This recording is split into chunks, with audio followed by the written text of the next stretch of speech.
ஒன்று ஆறாக ஆறுவிற்காக ஏகி அஞ்சிலே ஒன்று பெற்ற அணங்குகின்ற அயலார் ஊரில் அஞ்சிலே ஒன்று வைத்தான் அவன் நம்மை அழித்து காப்பான் என்று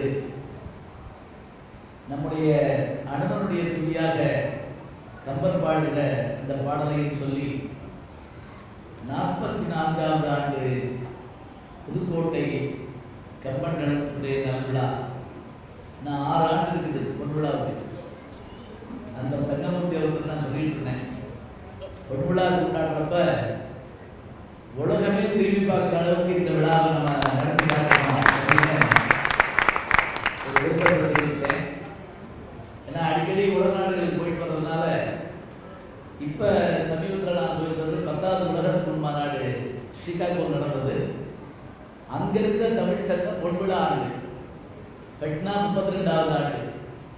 பாருங்க, சிகாகோவில் 50 வருஷமாக தமிழ் சங்கம் நடக்குதுன்னா நாம் புதுக்கோட்டையில் 50 வருஷமாக கம்பன் கழகத்தை ஏன் நடத்த முடியாது? பிரமாதமாக நடத்தலாம், பொன்விழாவை மிக சிறப்பாக நடத்த வேண்டும் என்று கேட்டு இந்த கம்பன் கழகத்தை மிகச்சிறப்பாக நடத்திருக்கின்ற புரவலர் பெருமக்கள், ஏன்னா கம்பன் வாழ்ந்தது குலோத்துங்க சோழர் காலத்தில் தான் என்றாலும் இந்த சோழ மன்னன் அவருக்கு உதவியதாக நமக்கு வரலாற்றில் தெரியல.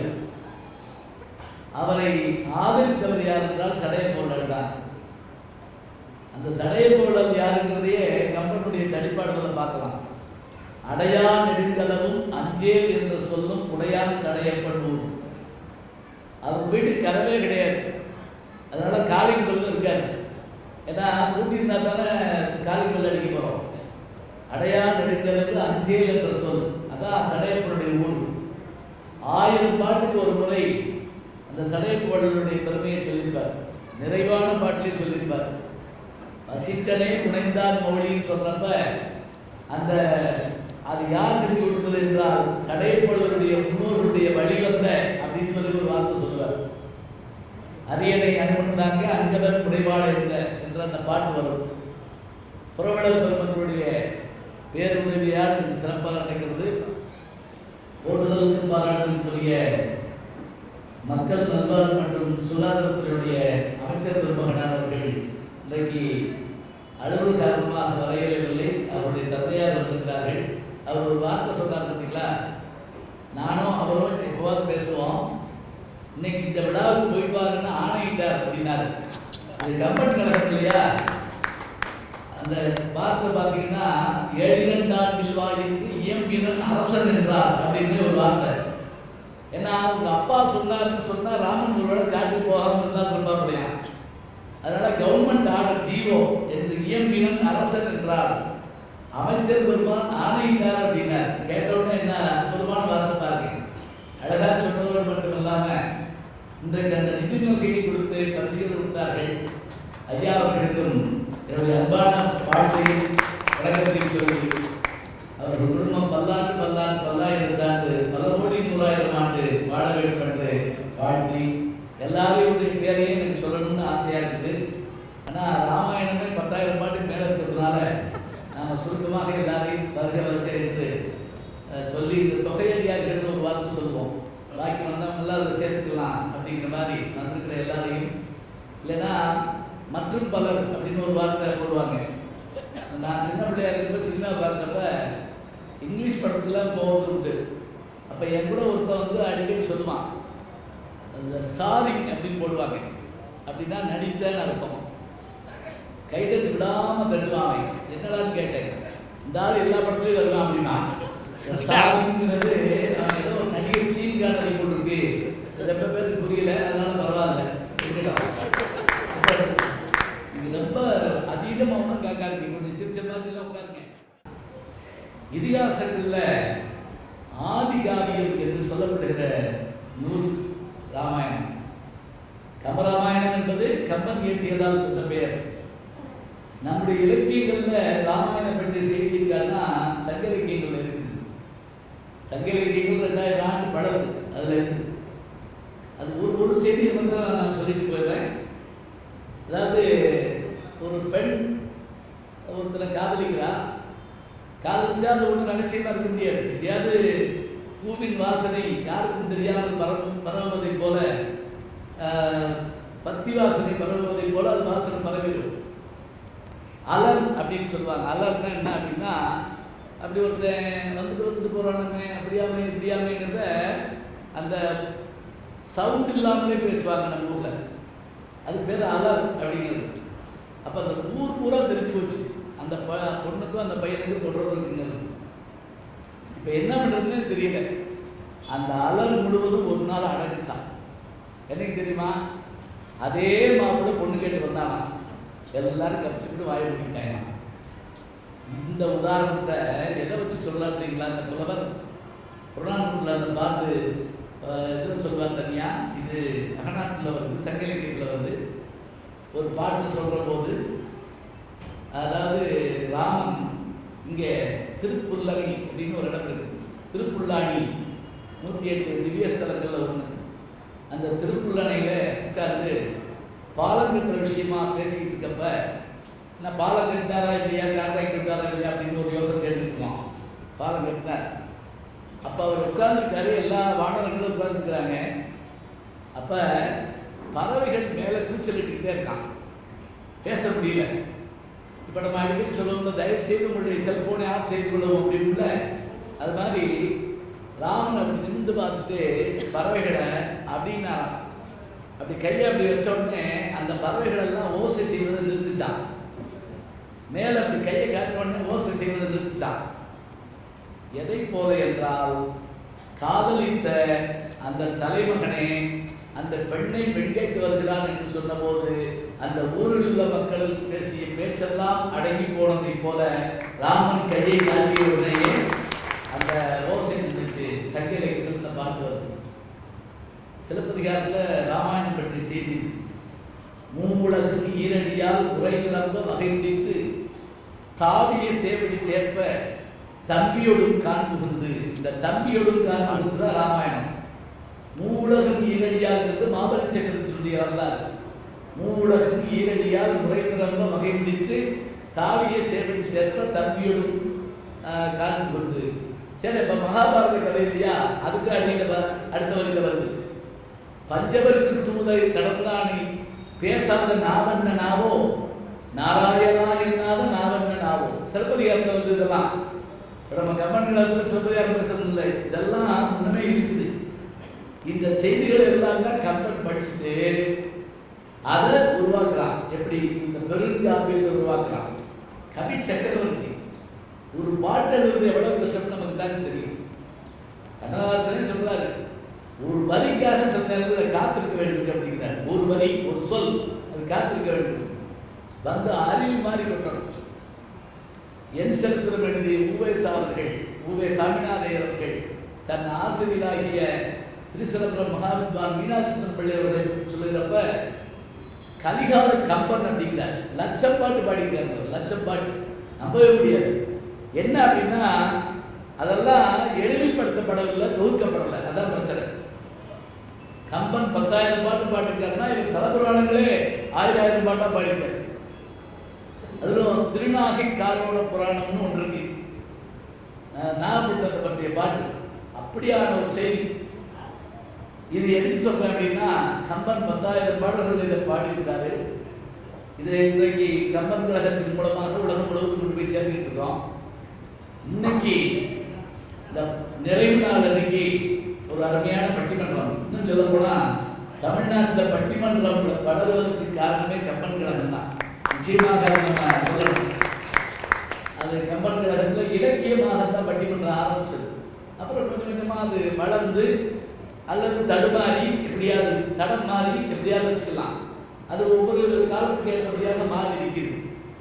இன்றைக்கு தலைப்பு என்ன அப்படின்னு கேட்டால், கம்பன் அவருடைய காப்பியத்தில் பெரிதும் போற்றப்படுவது எது என்று ஒரு கேள்வி கேட்டு, நிறைய செய்திகள் போற்றப்படலாம்.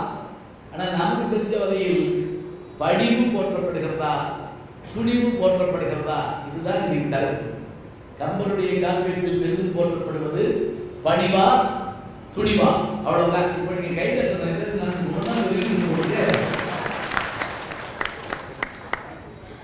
என்னாச்சுன்னா, ரொம்ப அமைதியா இருக்கிற மாதிரி உத்தரவிட்டாங்க. சும்மா நீங்க என்ன பண்ணுங்களேன், கடவுளை பார்க்கறது கூட சந்தோஷம் பாடாப்படுத்தாரு. சில பேர் பெரிய வட்டிகளோடு போய் கடவுள்கிட்ட கொடுத்து மறுநாளே போயிடுவாங்க. நேற்று கொடுத்தது அவருக்கு யோசிக்க டைம் கொடுக்க வேணாமா? சாமியை சந்தோஷமா பார்க்கணும். அப்பதான் நல்லா மகிழ்ச்சியா பார்க்கணும். இப்போ நீங்க வேற ஒன்றும் வேண்டாம். ராமனே சிரிச்சு பேசின இடம்னு ஒரு இடம் இருக்கு. நேற்று தங்கமூர்த்தி சொல்லிட்டு இருந்தேன். ராமன் சிரிச்சு பேசின இடம்ங்கிறது ராமாயணத்தில் ரொம்ப பேருக்கு தெரியாது. எந்த இடம் தெரியல? சீதையோடு சிரிச்சா அதெல்லாம் விடுங்க. அது ரொம்ப சிரிச்சு அவரால் இயல்பாக பேசின சூர்பனகை கிட்டத ஆச்சரியமா இருக்கு. சூர்பனகை அவ எப்படின்னா அதை அரக்கியா இருந்தவ பியூட்டி பார்க்க போய் மாறி வரலாம். அப்படியே பஞ்சி ஒளி திங்கு ஒளி பல்லவ மணங்க அப்படி வரலாம். வந்தவ ராமரை பார்த்து பேசுறான். பார்த்து முதல் வார்த்தை இவதான் பெண் குலத்திலேயே தன் காதல முதல்ல தெரிவிச்ச ஒரு முன்னோடி இவதான். உங்களுக்கு திருமணம் ஆயிடுச்சா?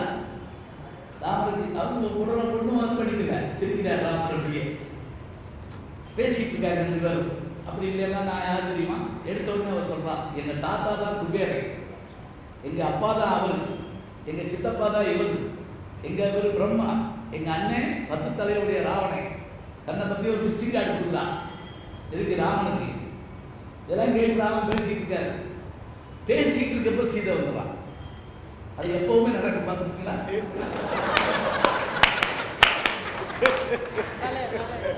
ஒரு கணவன் வந்து ஒரு பெண்ணோட பேசிக்கிட்டு இருந்தா ஒரு கல்யாண வீட்டில் திடீர்னு ஒருத்தர் போய் என்ன பண்ணானா, ஒரு அம்மாட்ட போய் ஒரு பெண்ணிட்ட பார்த்து அந்த பொண்ணு அழகாக இருக்காங்க, அம்மா ஒரு 10 நிமிஷம் என் கூட பேச முடியுமா அப்படின்னு கேட்டாங்க. எதுக்கு இருக்காங்க? என் மனைவியை காணும். அதுக்கு இதுக்கு என்ன சம்பந்தம்? நான் எந்த அழகான பெண்ணோட பேசினாலும் என் மனைவி எங்கே இருந்தாலும் வந்துடுவாங்க. சொல்லி கொடுக்குறது என்னங்க என்ன வந்தாங்க. சீதை வந்ததாங்க. வந்து உரிமையா அப்பதான் பாருங்க, யாரோடய பேசி வந்து உரிமையா ராமன் கேட்டு தோல்ல கை போட்டுன உடனே அது யாருன்னு கேட்குறாங்க. அப்போ அவ சொல்றா, அந்த அரக்கி ராமனை பார்த்து அவளை நம்பாத, அவள் அரக்கி அழகான உருவத்தில் வர்றா. இவன் பாருங்க வாயை துஷ்மான் கிடையாது. இவ யாருங்கிறத இவளே சொல்லிடலாம். சொல்லிட்டு அப்புறம் கோவம் வந்தது. ஒன்று சரி, என் நம்பி ஒருத்தர் ரொம்ப நல்லவன், அவனை போய் பாரு அனுப்பி விடுறாரு. அதான் டேக் டைவர்ஷன் அப்படிப்பாங்க இல்லையா? அங்கே போய் தான், ஏன்னா இவராது பொறுமைன்னு செய்யணும் விசாரிப்பார். அது முடியுமா? அவன் முதல்ல பட்டம் கிடைக்கலன்னு சொன்னோடனே முதல்ல ஒரு வார்த்தை சொன்னான். எப்படி?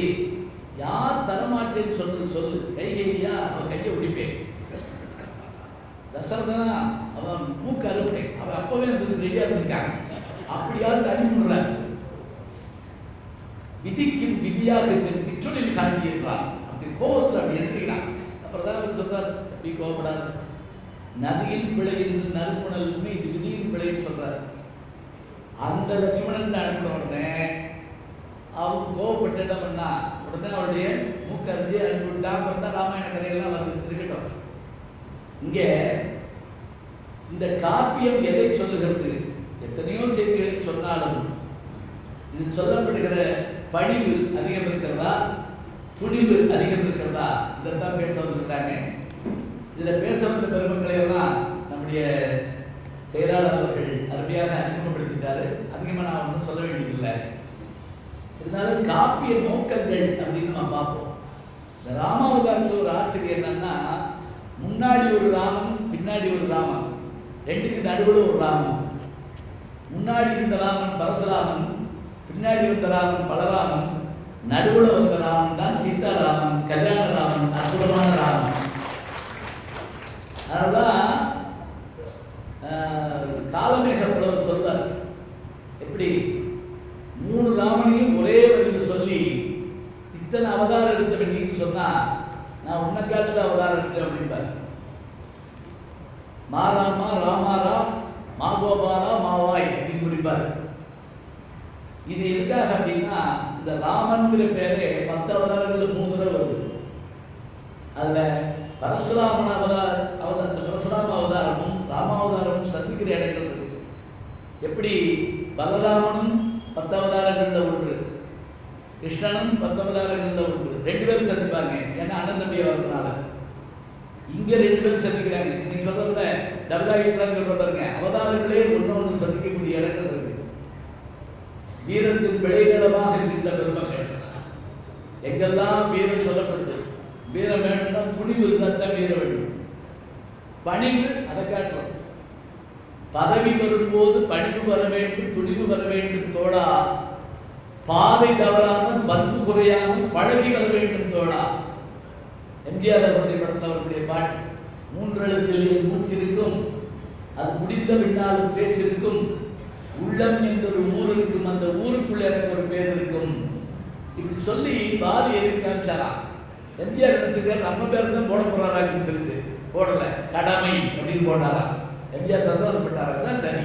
ஏன்னா நானே என் பேரை சொல்லக்கூடாது, கடமை அது கடமை.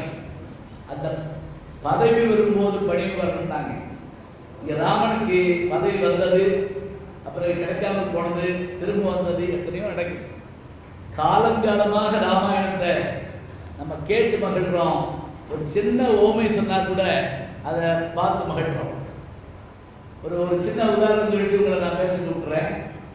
ஏன்னா நானே படிக்கணும்னா என்ன, துணிவுன்னா என்னன்னு சொல்ல ஆரம்பிச்சுன்னு வச்சுக்கலேன், உங்கள் எழுதி வச்சுருக்க பாயிண்ட் எல்லாம் அடிச்சுக்கிட்டே இருக்கணும்.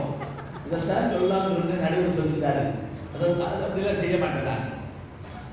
ஒரு தடவை நம்முடைய புரட்சியாளர் எம்ஜிஆர் அவர்கள் அவருடைய வீட்டில் விருந்துக்கு யாரை கூப்பிட்டுருந்தாரா, லட்சுமணன் ஒரு எழுத்தாளர் இருந்தார். அவர் திரைக்கதை வசனம் எழுதுறவர்.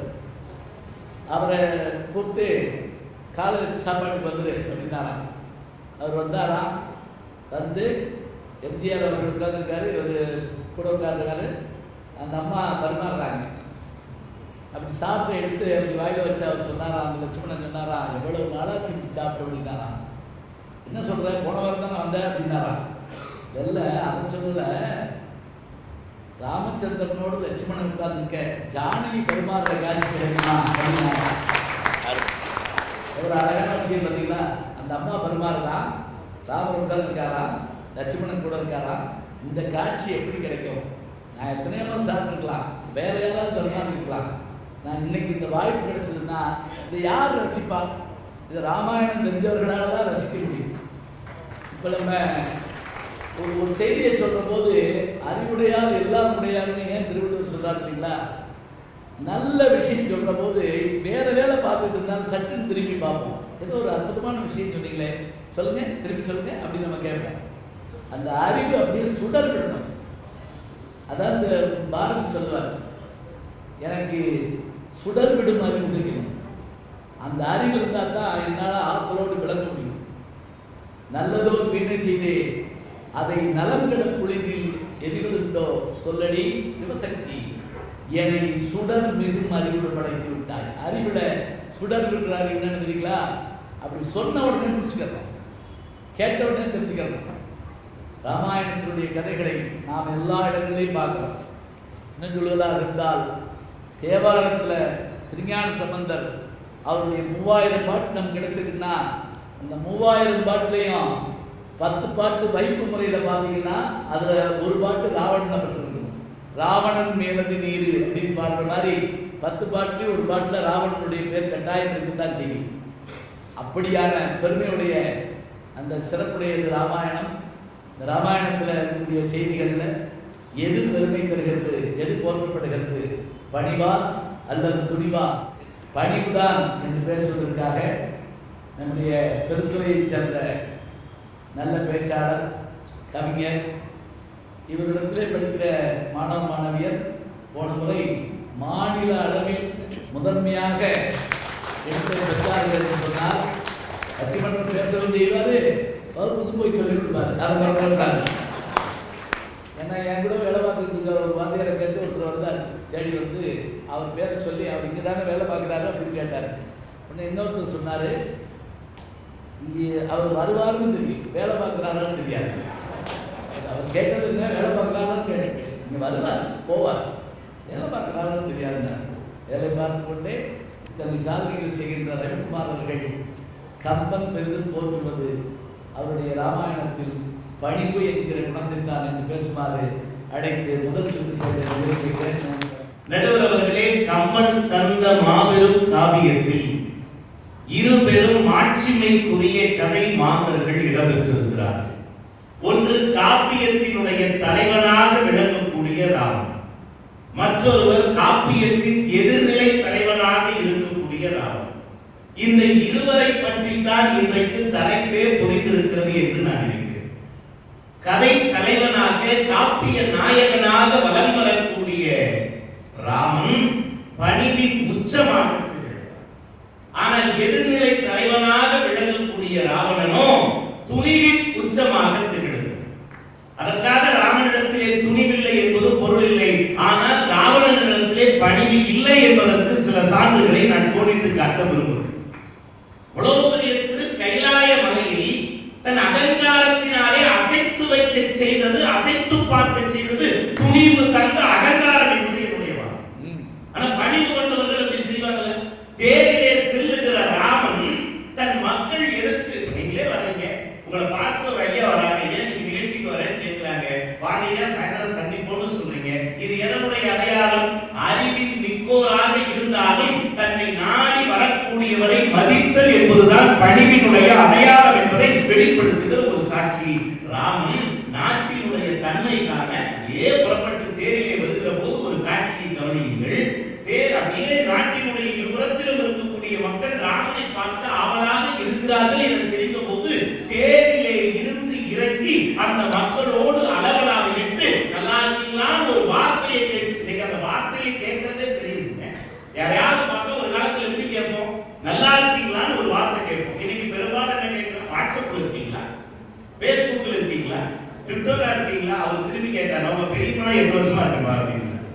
யோசிச்சு பாரு, இன்னைக்கு நாட்டு நிலைமை ஒரு மிகப்பெரிய சாம்ராஜ்யத்தினுடைய இளவரசனாக இருக்கின்ற போது தன் குடிமக்கள் எல்லாம் தன்னுடைய மக்களை போல எண்ணி தான் பெரிய கோமகனுடைய மகன் என்பதெல்லாம் எண்ணத்திலே கொள்ளாமல் இறங்கி வந்து பணிவுடையன் இன்சொலன் ஆதல் என்கிற தன்மையோடு இனிய வார்த்தைகளை பேசியதனால் தான் காவிய தலைவனாக இன்றைக்கும் ராமன் மக்கள் மனதிலே நிலைத்திருக்கிறார் என்று என்னுடைய வாதம். இன்னொரு வரி சொல்லணும் நான் நடுவர்களே, நீங்க பார்த்தீங்க அப்படின்னா அகங்காரத்தினுடைய உச்சியிலே எவ்வளவு நிலைகளை நாம் பார்க்கிறோம். அகங்காரத்தினுடைய உச்சியிலே இந்த காப்பியம் எழுதப்பட்டதே கம்பன் சொல்லுகிற ராமனுடைய நீங்கள் அறிமுகம் செய்தீர்கள் முன்னுரையிலே ராமபிரானினுடைய அற்புதமான திருக்கதையை முதலாக ஆதி கவியாகிய வால்மீகி வடமொழியிலே பாடினார். அந்த ஆதி காவியமாக வடமொழி ராமாயணத்தை கம்பன் எழுதுகிறான் தமிழிலே.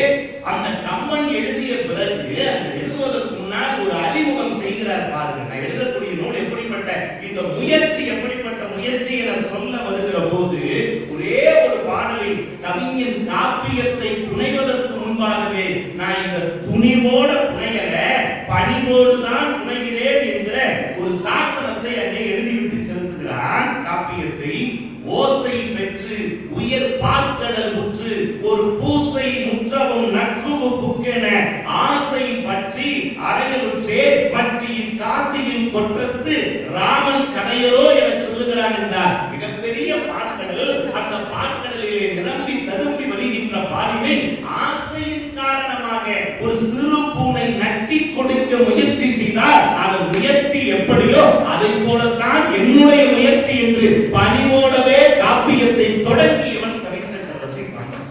அது என்னன்னு கேட்டா, மேடைக்கு வந்த உடனே தான் தன்னை புகழாமல் அவ்வளவு பெரிய காப்பியத்தை சொன்ன அந்த வால்மீகியினுடைய ராமாயணத்தை நான் முயல்வது என்பது பார்க்கடலை பூனை நக்கி குடிக்க முயல்வதை போல என்றால் காப்பியத்தினுடைய தொடக்கமே பணிவு தெரிகிறது.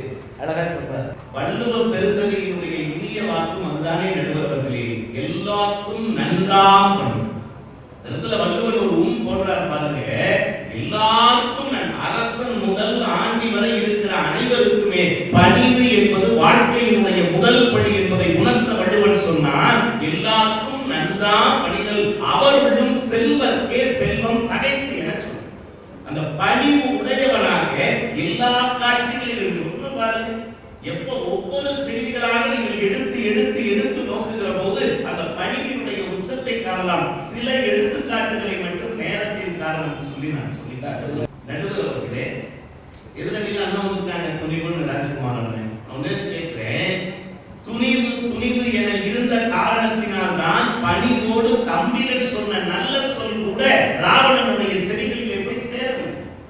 எடுத்து சொல்றான், வேண்டாம் மாற்றான் மனைவியை சிறையெடுத்து வந்ததனால் ஒரு வானரத்தாலே நம் இலக்கை அழிந்து போனதை பார்க்குமா இன்னும் எனக்கு புத்தி வரலையான்னு கேட்கிற போது கூட அதை கூட செடியிலே வாங்கிக் கொள்ளாமல் ஆணவத்தினுடைய மிகுதியாலே என்னிடத்தில் இருக்கிற உடல் வலிமை, உங்களை எல்லாம் நம்பி நான் கிடையாது, என் உடல் வலிமையை நம்பி நான் இருக்கிறேன், என் வலிமையை நம்பி நான் இருக்கிறேன் என்பதை வெளிப்படுத்தும் விதமாக என்னையே நோக்கி நெடும்பகை தேடிக்கொண்டேன் என்று ராவணன் பேசுகிறார். என்னையே நோக்கி நெடும்பகை தேடிக்கொண்டேன் என்று நான் பேசுகிறார். கேட்கிறேன், இது எதனுடைய வெளிப்பாடு? துணிவு தந்ததனுடைய வெளிப்பாடுதான் நடுவர்களே இப்படிப்பட்ட துயரங்கள் நிகழ்வதற்கு காரணமாக இருந்திருக்கிறது. இதை கம்பன் பெரிதும் போற்றவில்லை என்பதுதான் எங்களுடைய தெளிவாக ஒரு செய்தியை சொல்லி விடுவர ஆசைப்பட வேண்டும் என்றால் ஒன்றே ஒன்றுதான் நடுவர்களே, நீங்கள் கூட பட்டாபிஷேக பாடலை சொன்னீர்கள். அதிலே அரியணை அனுமன் தாங்க என ஒரு வார்த்தையை குறிப்பிட்டீர்கள். அரியணை அனுமன் எப்படிப்பட்ட பணிவின் தன்னை நம்பி கடலை கடக்கவில்லை, ராமனின் திருநாம பெருமையை நம்பி மட்டுமே கடலை கடந்தவன் அனுமன். அது போதும், என்னாலே முடியும், என்னால முடியும், என்னால முடியும்.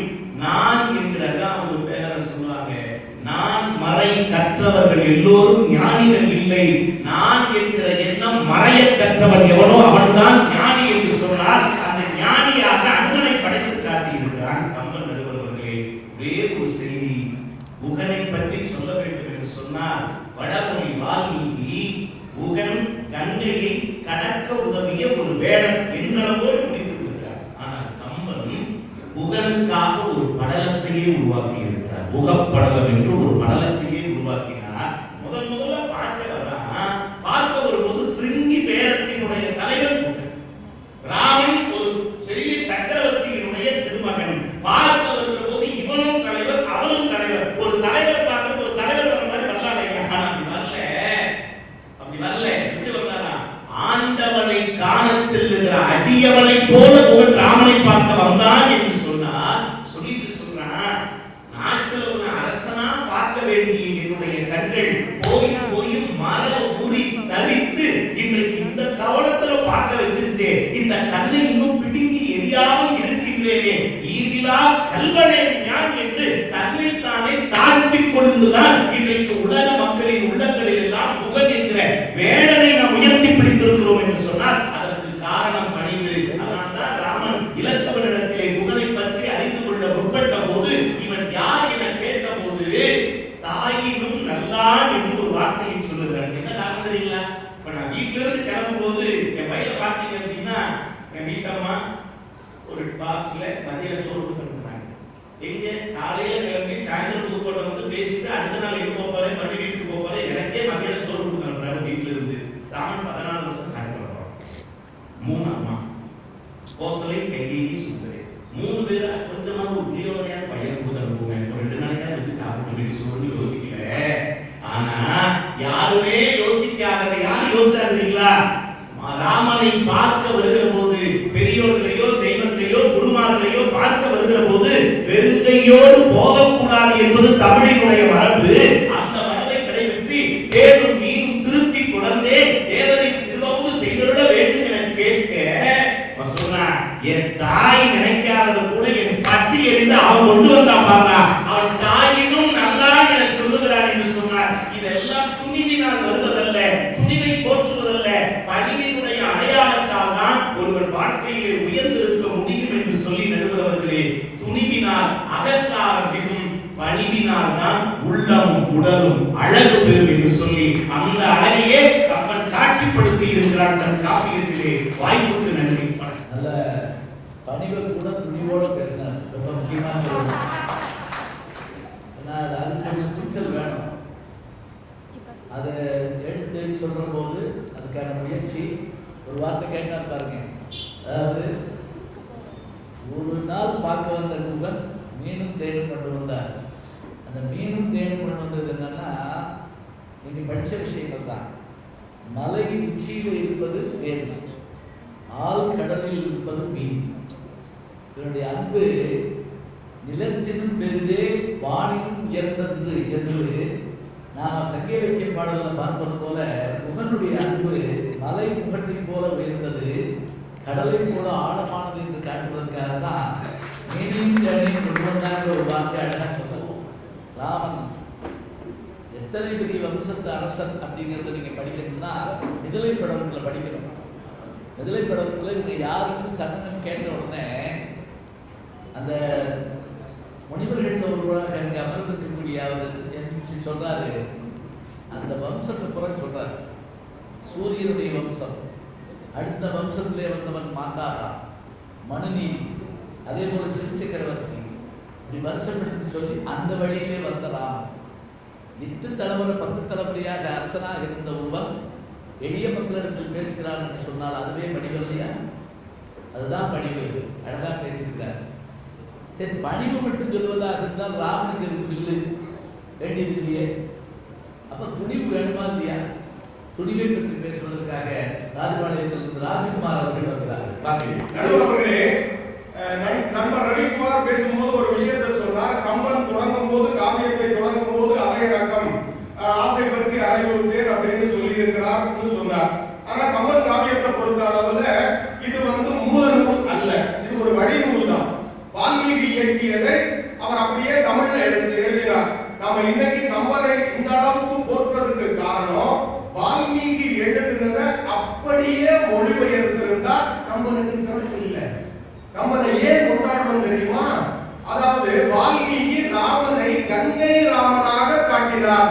ஆனால் கம்பனை பொறுத்தவரையில் ராமனை காவிரி ராமனாக ஒரு தமிழ் படுத்தினார். அதான் உண்மை. அதனால்தான் கவியரசு கண்ணதாசன் எழுதினார், சீதைக்கு தென்னாட்டு சேலையினை கட்டி வைத்தான், ஸ்ரீராமன் ஒழுக்கத்தில் தென்னாட்டு பண்பு வைத்தான். அந்த துணிச்சலாக சில மாற்றங்களை செய்ததால் தான் இன்றைக்கு கம்பன் உயரத்தில் வைத்து போற்றப்படுகிறார். அந்த துணிவு எழுதுறதுக்கு வேணும். நான் என்ன சொல்றேன், என்னையா நீங்க ராவணன துணிவு முக்கியமானு நீங்க சொல்றீங்களா?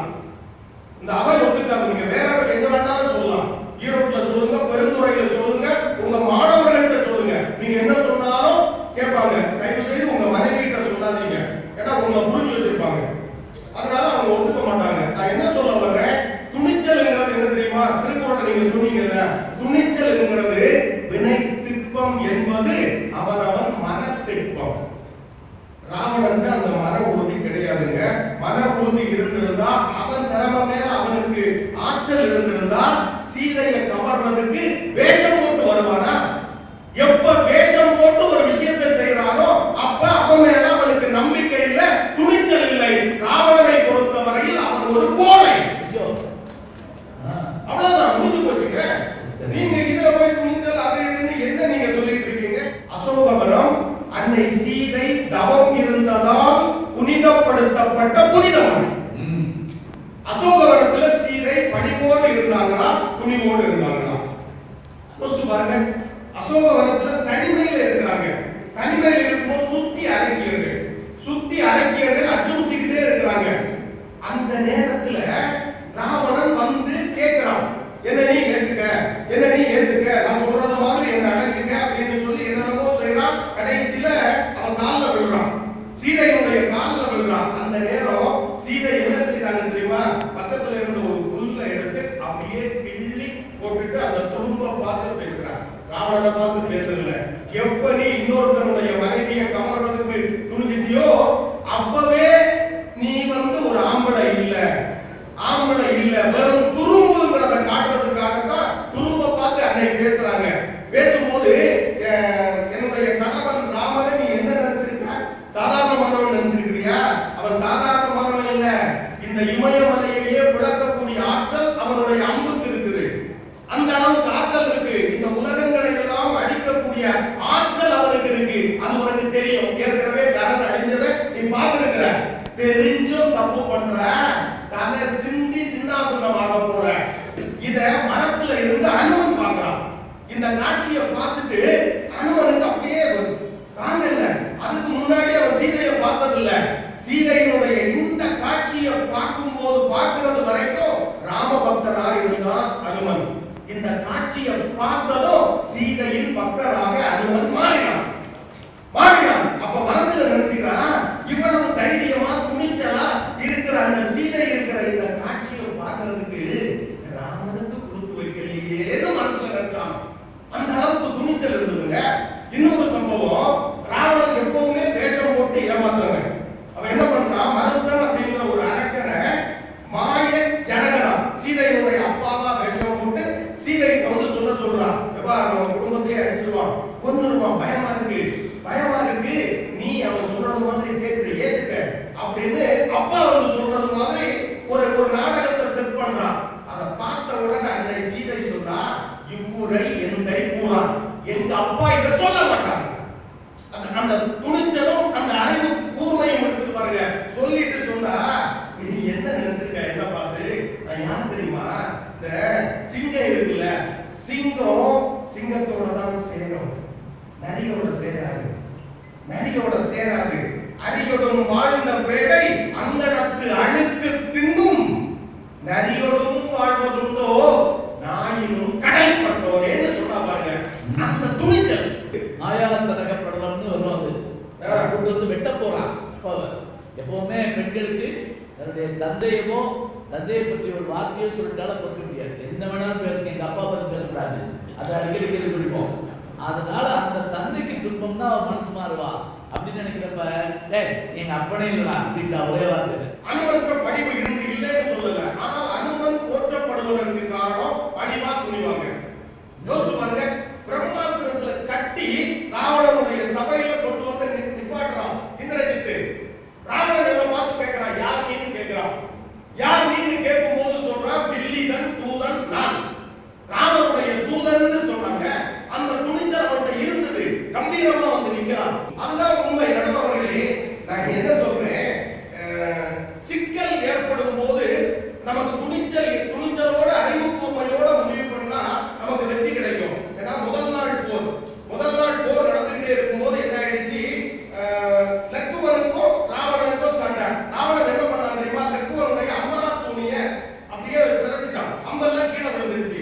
அப்ப இந்த நேரம் என்னன்னா, அவன் கையில அம்பு இல்ல, நிராயுதபாணியா நிற்கும் போது ராவணனுக்கு இவனை லக்குவனை கொல்றது ரொம்ப ஈஸி. இந்த காட்சியை தூரத்துல இருந்து அனுமன் பார்க்கிறான்.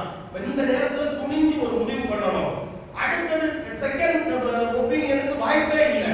இது தவறிடுச்சுன்னா சிக்கல் ஆயிரும், லக்குவன் அழிஞ்சிருவான். அந்த நேரம் தூரத்துல இருந்து அனுமன் சொன்னா, அடே ராவணா, எப்படிப்பட்டவன் தெரியுமா, கையிலேயே பெயர் கொடுத்த அளவுக்கு ஆற்றல் வாய்ந்தவன், திக்கு யானைகளை எல்லாம் போராடி ஜெயிக்கிற அளவுக்கு ஆற்றல் வாய்ந்தவன். நீ நினைச்சா இந்த உலகத்தையே உன்னை அடிமணியை வைக்கிறான்னு புகழ ஆரம்பிச்சான். யாரடா புகழ்வேன்னு திரும்பி பார்த்தா அனுமன் வந்துகிட்டே இருக்கிறான். இப்படிப்பட்ட வீரமிக்க நீ வந்து கோழைத்தனமா போராடலாமா? நமக்குள்ள ஒரு போட்டி என்ன தெரியுமா, நான்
இந்த காட்சியினுடைய போராட்டத்தை பார்த்தா கடைசியில இறந்து போன அந்த ஜடாயுவுக்கு ராமன் எம்பெருமான் கையில தாங்கி ஈமக்கடனை செய்தார்.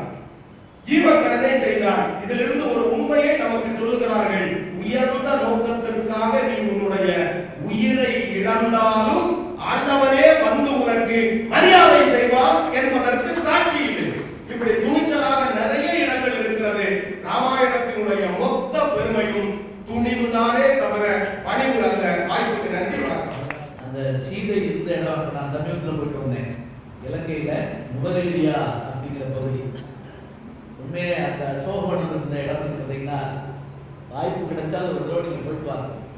அவ்வளவு அழகான இடம். மேகம் தவழ்ந்து தெருவழியா போறதெல்லாம் நான் அங்கே தான் பார்த்தேன். நான் நினைச்ச சீட்டு தப்பா முடிவெடுத்தாங்களோ, யுத்தம் முடிஞ்ச பிறகு பேசாம இங்கே வந்து இருந்துக்கலாமோ அப்படின்னு நினைச்சேன் நான்.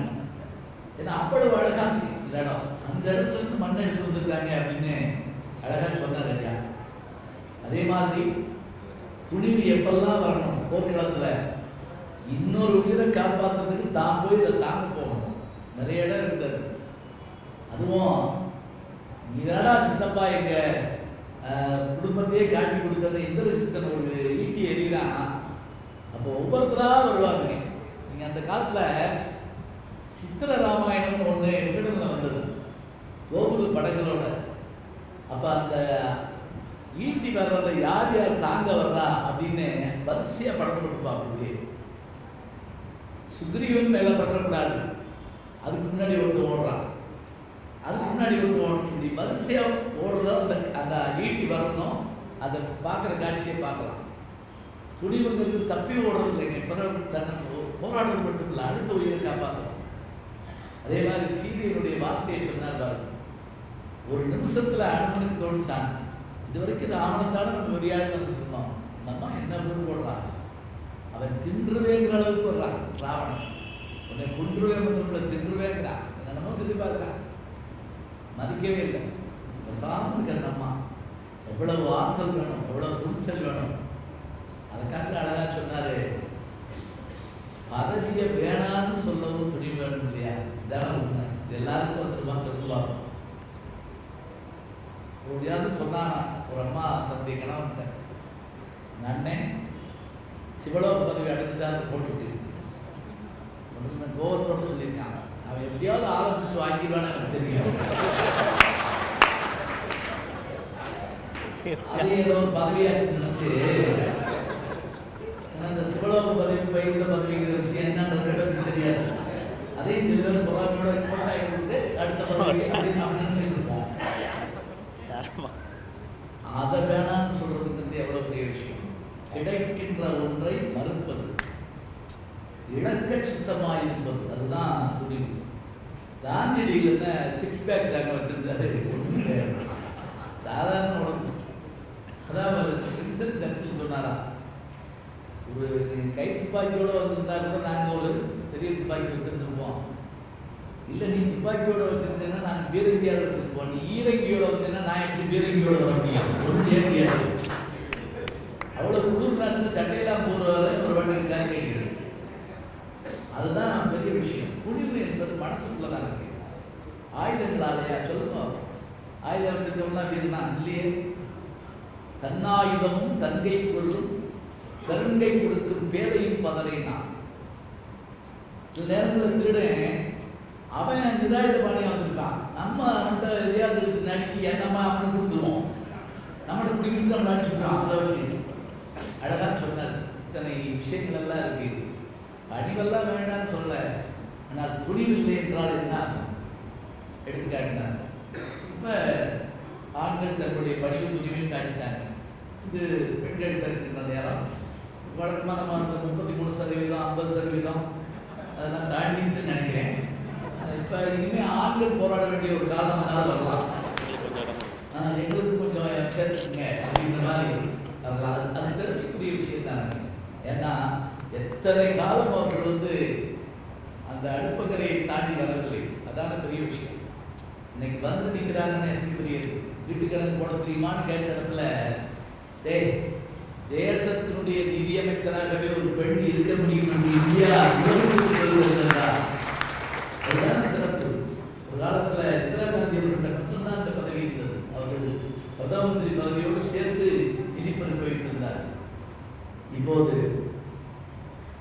இதுதான் என்று பேசுவதற்காக கம்பன் கழகத்தை ஒருங்கிணைந்து நடத்துகின்ற நான் சிறு பிள்ளைகளிலிருந்து, நான் சிறு பிள்ளைன்னா என் வயசுல இல்லை, அவர்களுடைய சிறு பிள்ளைகளிலிருந்து பார்த்திருக்கிறேன்.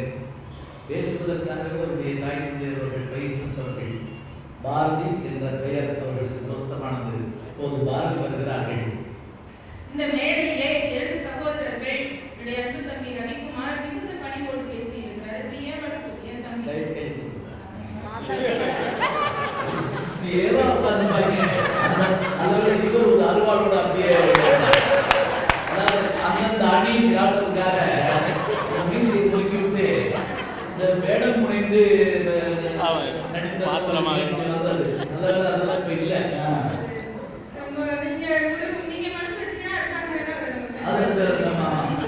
வேண்டாம், அப்ப எனக்கு என்ன வேஷம் எனக்கு தெரியாது.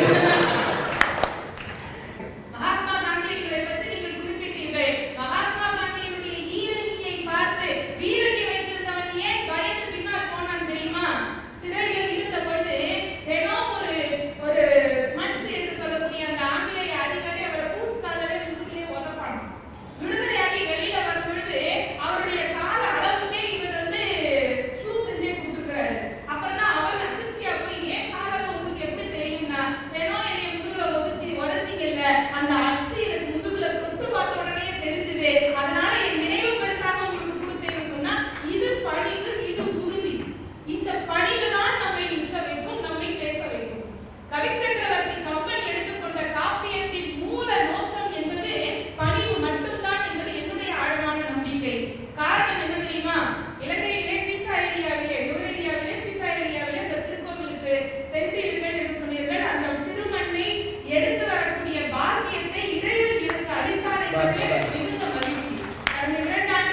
இந்த சொல்லுவாங்க இல்ல, இந்த குரங்குக்குள்ள அவசர புத்தின்னு.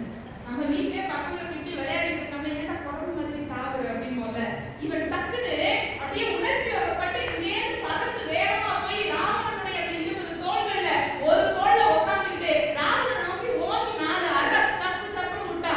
ராவணனுக்கு கோவம் வந்துச்சு. இவன் அவனை பிடிச்சு அமுக்க, அவன் இவனை பிடிச்சு அடிக்க 2 பேருக்கு சண்டை வந்தது. அப்புறம் தான் சுக்ரீவனுக்கு அறிவு வந்தது. ஐயோ அவசரப்பட்டு எதிரியை பற்றி தெரியாம வந்து நம்மளா சிக்கிக்கிட்டோமே அப்படின்னு. அப்பவும் அவனுக்கு அந்த ஆத்திரம் தீரல. என்ன தெரியுமா பண்ணா, வந்த வரைக்கும் ஏன்னா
உன்னை போல உதவி பண்றதுக்கு உலகத்துல எனக்கு யார் யார் இருக்கா?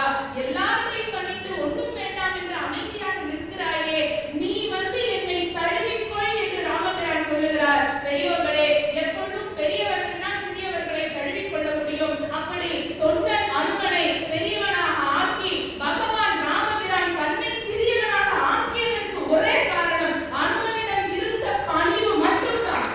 பெண்பிள்ளை ரகசியம் அப்படின்னு சொல்லி அவன் ஒவ்வொரு கேள்வியா கேட்டே வருவான். திருக்கோளூர் பெண்பிள்ளை ரகசியம் அப்படின்னு சொல்லிட்டு அதில் நான் அப்படி செய்து விட்டேனா என்று. அதுபோல அழகா கேள்வி கேட்டு பணிவு என்பது எப்படியெல்லாம் இருந்திருக்கிறத எடுத்து சொல்லியிருக்காங்க. நிறைவாக மனோன்மணி அவர்கள் துணிவோடு வந்து கம்பன் பெரிதும் போற்றுவது துணிவைத்தான் என்று பேச வருகிறார்கள். நடுவர்களே, அங்க இருக்க எங்க தம்பி வந்து நல்ல பூனை வந்து கடலை நக்கி குடிக்கிற மாதிரி அப்படின்னு ஒரு நல்ல உண்மையெல்லாம் சொன்னார். அதுக்கு ஆழத்த நடுவர்களே ஒரு விஷயம் இருக்கு. பொதுவாக தமிழனுடைய பிரச்சனை என்னவென்றால் எல்லாத்தையும் மேலோட்டமா பார்த்து முடிவு பண்ணிக்கிறார் தான் பிரச்சனையே போகும். மேலோட்டமான இலக்கியம், மேலோட்டமான பார்வை, எல்லாத்துக்குமே மேலோட்டம். ஆனால் இந்த ஒரு தழுவலாக எழுதி அதை மாற்றி எழுதுவதற்கு வால்மீகி எழுதின விஷயத்திலிருந்து அதை பல விஷயங்களை மாற்றி எழுதுவதற்கு முதல்ல ஒரு துணிவு இருக்க வேண்டும். அது கம்பனுக்கு தான் இருந்தது. அது யாராலையும் மாற்ற முடிஞ்சதா இல்லை. பொதுவாக நிறைய விஷயங்கள் ராமன் வந்து கல்வி பயின்று வருகிற பொழுது வருகிற வழியிலே ராமன் வந்து ஊர் மக்களை பார்த்தவுடன் எப்படி இருக்கிறீர்கள், குழந்தைகள் எப்படி இருக்கிறார்கள் என்ற எல்லாவற்றையும் பணிவோடு அவன் கேட்டான். எனவே பணிவு என்று தம்பி சொன்னான். அதற்கு ஆழத்தில் நடுவர்களே ஒரு செய்தி இருக்கிறது. ராமனினுடைய துணிவு என்பது இந்த உலகத்தில் யாருக்குமே இல்லாத விஷயம். அது இப்ப நீங்க ராமனை பத்தி மட்டுமே சொல்ல வேண்டாம். நீங்க சொன்னீங்க காப்பிய தலைவனுக்கு ஒரு இலக்கணம் இருக்குது. தண்டியாசிரியன் பெருங்காப்பியத்துடைய இலக்கணம் சொல்லும் பொழுது சொல்லுகிறான், பெருங்காப்பியம் என்பது எப்படி இருக்க வேண்டும்? அவற்றுள் பெருங்காப்பியனடை பேசுங்காலை வாழ்த்து வணக்கம் வருபொருள் இவற்றினால் ஏற்புடை தாக்கி முன்வரை என்று நாற்பொருள் பயக்கு நடைமுறை தாக்கி தன்னிகர் இல்லாத தலைவனை உடைத்தாய் என்று சொல்லுகிறான். அது பின்பு நிறைய வருகிறது. தன்னிகர் இல்லாத தலைவனை உடைத்தாய் மலைகள் நாடு வருடகர் பருவம் இது சொல்ல தோற்றம் என்று புனைந்து என்று அந்த தண்டி ஆசிரியர் ரொம்ப அழகா இலக்கணம் சொல்லுகிறான். பெருங்காப்பியம் இவ்வளவு வேகமா சொன்னா புரியாதுமா. என்னன்னு கேட்டா, தண்டிங்கிற வடமொழி ஆசிரியர் காப்பியம் படைக்க வேண்டும் என்றால் அதற்கு சில இலக்கணம் இருக்கு அப்படிங்கிறாரு. இப்போ ஒரு சினிமானா 4 பாட்டு 2 ஃபைட்டு பிடிக்கலாம் இல்லையா? அது மாதிரி இது என்னென்ன இருக்கணும்னு ஒரு புள்ளி விவரம் கொடுக்குறாரு. அதுல வாழ்த்து இருக்கணும், வணக்கம் இருக்கணும், இரு சுடர் தோற்றம், சூரியன் எழுவது மறைவது இருக்கணும், நாட்டுப்படலம் நகரப்படலம் இருக்கணும். எல்லாத்துக்கும் மேலாக தண்ணீர் இல்லாத தலைவனாக அந்த காப்பியம் விளங்க வேண்டும் அப்படிங்கிறது தான் அவங்க சொன்னாங்க. எதுக்கு நீங்க சொன்னதுக்கு நம்ம வளர்ந்துட்டுமே. இப்படி ஒரு இலக்கணம் இருக்கிறது. வெறும் பணிவு மட்டுமே ஒரு தலைவனுக்குரிய இலக்கணம் இல்லை. அது இந்த பெருங்காப்பியத்தினுடைய இலக்கணத்தில் முதல்ல இதா இருக்கு. நடுவர்களே, இன்றைக்கு மேடையில நீங்க பார்த்தீங்கன்னா 2 பெண்கள் இருக்கும். இதுவே ஆதி காலகட்டத்தில் எல்லா விஷயத்திலும் பெண்கள் இப்படி முன்னே இருந்தார்களா என்று கேட்டால் இல்லை. அது 9ஆம் நூற்றாண்டுல காப்பிய காலகட்டத்திலே இன்னைக்கு வரைக்குமே கணவன் எதையுமே எதிர்த்து பேசாத பெண்கள் தான் இன்றைக்கும் இருக்கிறார். ஒரு பெண் வந்து தன்னுடைய கருத்துக்களை துணிச்சலாக சொல்வதற்குரிய பாத்திரமாக அன்றைக்கு இருந்தவள் கைகேயி மட்டும்தான். இன்னைக்கு வரைக்கும் யாராவது அப்படி கணவன் இன்னைக்குமே பேசுறதே இல்லை. ஆனால் ஒரு நாட்டிற்கு அரசனாக வேண்டும் என்கிற அந்த விஷயத்தை மாத்தி அரசனாகவே முடியாத அளவுக்கு இவ்வளவும் பண்ணி தன் மகன் தான் அரசாக வேண்டும் என்று அதையும் செஞ்சு பாருங்க, இவ்வளவு விஷயத்தை ஒரு பெண் தைரியமா செய்ய முடியுமா? அன்றைக்கு காப்பியத்தில் கைகையினுடைய பாத்திரத்தின் வழியாக துணிவு என்பதை நடுவர்களை நம்ம நல்லாவே கத்துக்கலாம். சரி, ராமன் நாடு துறந்து காட்டுக்கு போக வேண்டும். அது நடுவர்களே, காட்டுக்கு போறதுங்கிறது சும்மா பிக்னிக் போற மாதிரி. நாடு கடத்துவதற்கு சமமானது காட்டிற்கு போவது. இந்த விஷயத்தை ஒரு பெண் அன்றைக்கு இவ்வளவு விஷயத்தை சூழ்ச்சிகரமாக செய்திருக்கிறாள்னு சொன்னா அந்த துணிவு இன்றைக்கு பெண்களுக்கு யாராவது இருக்கா? யோசிச்சு பாருங்க. இது மிகப்பெரிய பாத்திரமாக அந்த கைகை இருக்கிறாள். அது மட்டும் காடே இல்லையா கடத்துறது போல காடு இருந்தா தானே போக சொல்ல முடியும். நம்ம நாட்டுல பல விஷயங்கள் இல்லதான். ஒரு கவிதையில கூட சொல்லுவாங்க, எங்கள் நாட்டில் மின் உற்பத்தியும் இல்லை, மீன் உற்பத்தியும் இல்லை. ஏனென்றால் எங்கள் நாட்டில் நதிகளே இல்லை. அப்ப இந்த 2 உற்பத்தியும் இருக்கிறதுக்கு வாய்ப்பே இல்லை. காடு இல்லைன்னு ஒரு பக்கமா இருந்தாலும் கம்பெனியுடைய காப்பீட்டின் வழி பார்த்தா அந்த ஒரு பாட்டு எல்லாருமே சொல்லியிருப்பாங்க, ஆடிசல் உலகம் எல்லாம் மறந்தே ஆட விஷயத்துல அந்த எல்லா விஷயங்களும் ஒரு பெண்ணினுடைய முழுமையான அவளோட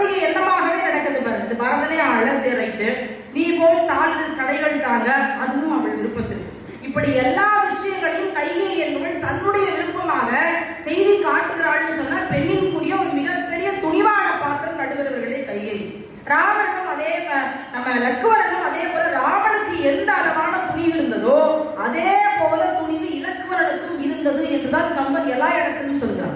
இப்போ ராமன் காட்டுக்கு போகும்போது என்னென்னலாம் அழுதுன்னு பட்டியல் கொடுக்குறாரு. பூ அழுது, புல் அழுது, பறவை அழுது, புறா அழுது, கன்று அழுது, இப்படி எல்லாம் அழுகிறது. இப்படி எல்லாம் அழுது கொண்டிருக்கையில் லக்குவணன் மட்டும் இந்த ராமனுக்கு முடிசூட்டவில்லை என்றால் அதற்கு தடையாக யார் வந்தாலும் கைகேயாக இருந்தாலும் கூட அவனை கொன்று குவிப்பேன் என்று சொல்லுகிற மிகப்பெரிய வீரம் இலக்குவணனுக்கு இருந்தது. இப்படி நீங்க 100 வகையான பாத்திரங்கள் கம்பராமாயணத்தில் இருக்கிற பொழுது சில பாத்திரங்களை எடுத்துக்கொண்டு பார்த்தா நமக்கு தெரியும் நடுவர்களே.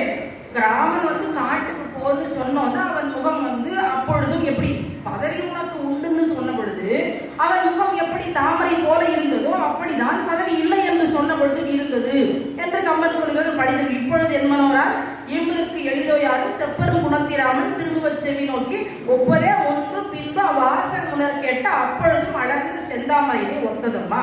இது தாமரை எப்பவும் போல இருந்தது, அவ்வளவுதான். இப்படி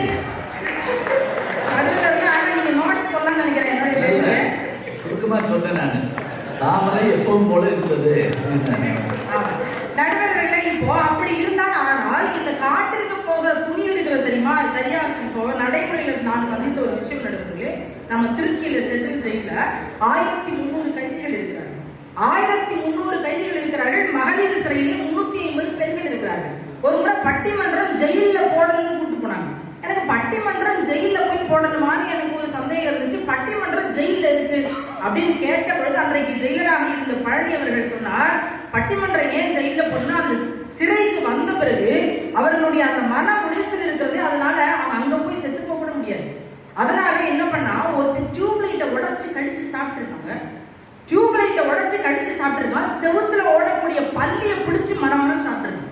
அவனை கொண்டு போய் அன்னைக்கு ஹாஸ்பிட்டல்ல சேர்த்திருந்தாங்க. இவ்வளவு மன உளைச்சலாக சிறையில் இருக்கிறார்கள் சொல்லி இந்த பட்டிமன்ற பேச்சாளர்களை கூட்டு போய் நகைச்சுவையாக இலக்கிய செய்திகளை எல்லாம் சொல்வதற்காக ஒரு நிகழ்வு நம்ம திருச்சி சென்ட்ரல் ஜெயிலில் நடந்தது.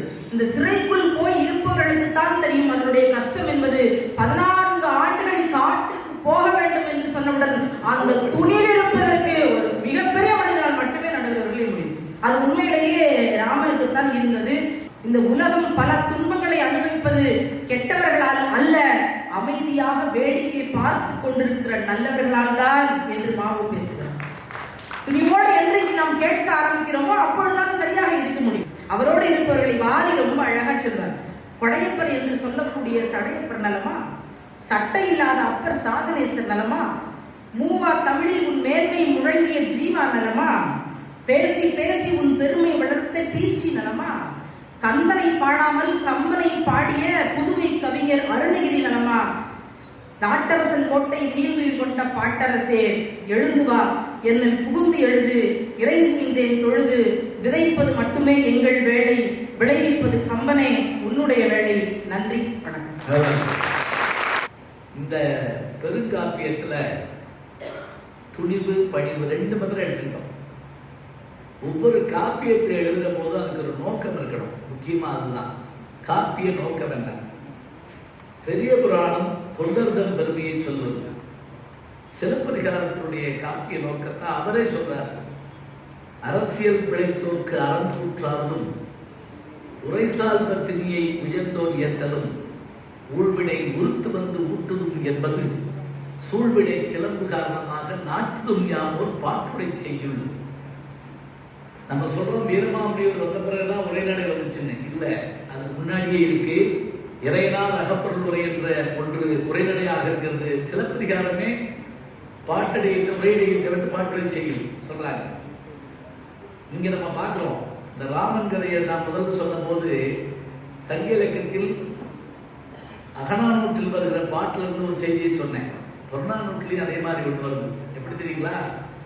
ஏழை புலவன் ஒருவன் ஒரு வள்ளலை போய் பார்த்து பரிசுகள் வாங்கிட்டு வரானா, நகையா கொடுக்குறாங்களாம். எது காதில் போடுறது, மூக்கில் போடுறது, கையில் போடுறது, காலில் போடுறதுலாம் கொடுத்தாங்களாம். அதை வாங்கிட்டு வந்து மனைவிட்டு கொடுத்தா மனைவி மக்கள் தான் போட தெரியாமல் போடுறாங்களாம். ஏன்னா அவங்க நகையை போட்டதில்லை. எதை போல என்றால், சீதை ராவணனால் தூக்கி செல்லப்பட்ட போது அவர் வீசி எறிந்து போன அந்த நகைகள் எல்லாம் பொட்டலமா கட்டி அந்த குரல் கிட்ட கொடுத்தப்ப அந்த மந்திகள் இல்லையா, பெண் குரல்கள், அதுல என்ன செய்தான், கையில போட வேண்டியதை மூக்குல போட்டிருக்கான், மூக்குல போட வேண்டியதை காலில் போட்டிருக்கான். என்ன உதாரணம் பார்த்தீங்களா? ஏழை வீட்டு நகை போட தெரியாமல் இருப்பது போல அந்த குரங்குகள் என்ன செய்தன, சீதையினுடைய நகையை எப்படி போடுவது தெரியாமல் இருந்தன என்ற சங்கலிக்கத்தில் ஒரு பாட்டு வருதுங்க. எதுக்காக இதை சொல்றேன் அப்படின்னா, எவ்வளவு பெரிய காப்பியம், எத்தனை பெரிய காப்பியம், இதனுடைய நோக்கம் என்ன? சிலப்பதிகாரத்தின் நோக்கம் பார்ப்போம், அதே மாதிரி சிவக சிந்தாமணிய நோக்கத்தையும் பார்ப்போம். அதுல எத்தனை மனங்கள் அவன் புரிந்தாலும் துறவரமே சிறந்தது என்று சொல்வது அல்லது இந்த காப்பீட்டுடைய நோக்கம் என்ன, அதைத்தான் பார்க்கணும். பணிவு துணிவு ரெண்டை பற்றி சொன்னாங்க. ஒரு செய்தியை படிக்கிற போது நமக்கு என்ன ஏற்படும்னா, இதனால என்ன லாபம் அப்படின்னு நம்ம கேட்போம். உங்களுக்கு தெரிஞ்ச கதையா இருந்தாலுமே நான் சொல்றேன், தினசரி ராமாயணம் சொல்றதை கேட்க போன ஒருத்தன் படிக்காதவன் பாவம், தினமும் போவான், கேட்டு வருவான். வந்த உடனே மனைவி கேட்பாங்க, ராமாயணம் கேட்க போனியா? ஆமா. கேட்டியா? ஆமா. என்ன சொன்னாங்க? தெரியாது. நம்ம அவ்வளவு போவோம். 2வது நாள், 3வது நாள், 10 நாள், 10வது நாளும் பட்டாபிஷேகம் படிக்க வச்சு, கேட்டியா? கேட்டேன். என்ன சொன்னாங்க? தெரியல. என்ன பண்றது? நம்ம கோபத்துல என்ன பண்ணா தெரியுங்களா? ஒன்னும் அடிக்கல கணவனை, பழைய மனைவி. அதனால அங்க ஒரு சாண கூட இருக்குது, சாணம் பண்ற பூண்டி கூட, இந்த கூடை எடு. அந்த கணவன் எடுத்தான். இந்த இடத்துல தண்ணி தொட்டி, அதில் போய் அந்த சாண கூடையில் தண்ணி வந்து பார்ப்போம். மூங்கி கூட சாண கூட அதில் எப்படி தண்ணி மோக்க முடியும்? கேட்டால் கொண்டுடுவா. அதனால என்ன போனா, தண்ணி மோந்து அங்க வரைக்கும் போய் தண்ணி மோந்தோம்னா கிட்ட வர்றப்ப தண்ணி இல்லை. 2வது தடவை போ, 3வது தடவை, 10 தடவை போனான். 10 தடவையும் தண்ணி இல்லாம வந்தான். அவர் சொன்னா, இதுதான் நீ ராமாயணம் கேட்ட லட்சணம். 10 நாளா போடையில, உன்னால ஒன்னாவது எப்படி நீ ஓட்டக்கூடிய தண்ணி இல்ல முடியலையோ அதுபோல நீ கேட்டுக்கிறேன்னு இல்லையே. அதுக்கு அவன் சொன்னா, உண்மைதான் எனக்கு சொல்ல தெரியல, ஆனா நான் 10வது முறை இந்த தண்ணீரை அள்ளிய போது இந்த சாணக்கூடை சுத்தமாகி விட்டது, 10 முறை தண்ணீரை மோந்ததால் என்றால் எனக்கு ராமாயணத்துக்கு பொருள் தெரியாது. ஆனால் ராமாயணம் என்று ஏதோ செய்திருக்கிறது, எனக்குள்ளே போய் ஏதோ ஒன்று செய்திருக்கிறது. ஒரு படம் பார்த்து வர்ற போது நமக்கு ஒரு சின்ன மாற்றம் இருக்கணும். இந்த மாதிரி வாழணும், இந்த மாதிரி இருக்கணும், இந்த மாதிரி இருக்கக்கூடாது. ஒருவன் எப்படி வாழ வேண்டும் என்று சொல்வது ராமாயணம், ஒருவன் எப்படி வாழக்கூடாது என்று சொல்வது மகாபாரதம். துரியோதனை வச்சு 2 பேரும் தான் சொல்லலாம். இங்கே பணிவு துணிவு என்பது வார்த்தை ரெண்டு முரண் தான். பணிவு யாருக்கு ஒரு முதல்ல அதை யோசிச்சு பார்க்கணும். பணிவு வர்ற இடங்கள்லாம் பாருங்க, அதுதான் ரொம்ப ஆச்சரியமான ஒன்று. எங்கெல்லாம் பணிவு இருக்குது. ராமனும் தசரதும் சந்திக்கக்கூடிய இடங்கள்லாம் பார்த்தா அவ்வளவு அழகா இருக்கு. ஒரு இடத்துல ராமனை கூப்பிட்டு தசரதனை அப்படி தள்ளிக்கிறான். அது எதுக்குன்னு வாரியார் சாமி சொல்லுவாருன்னா,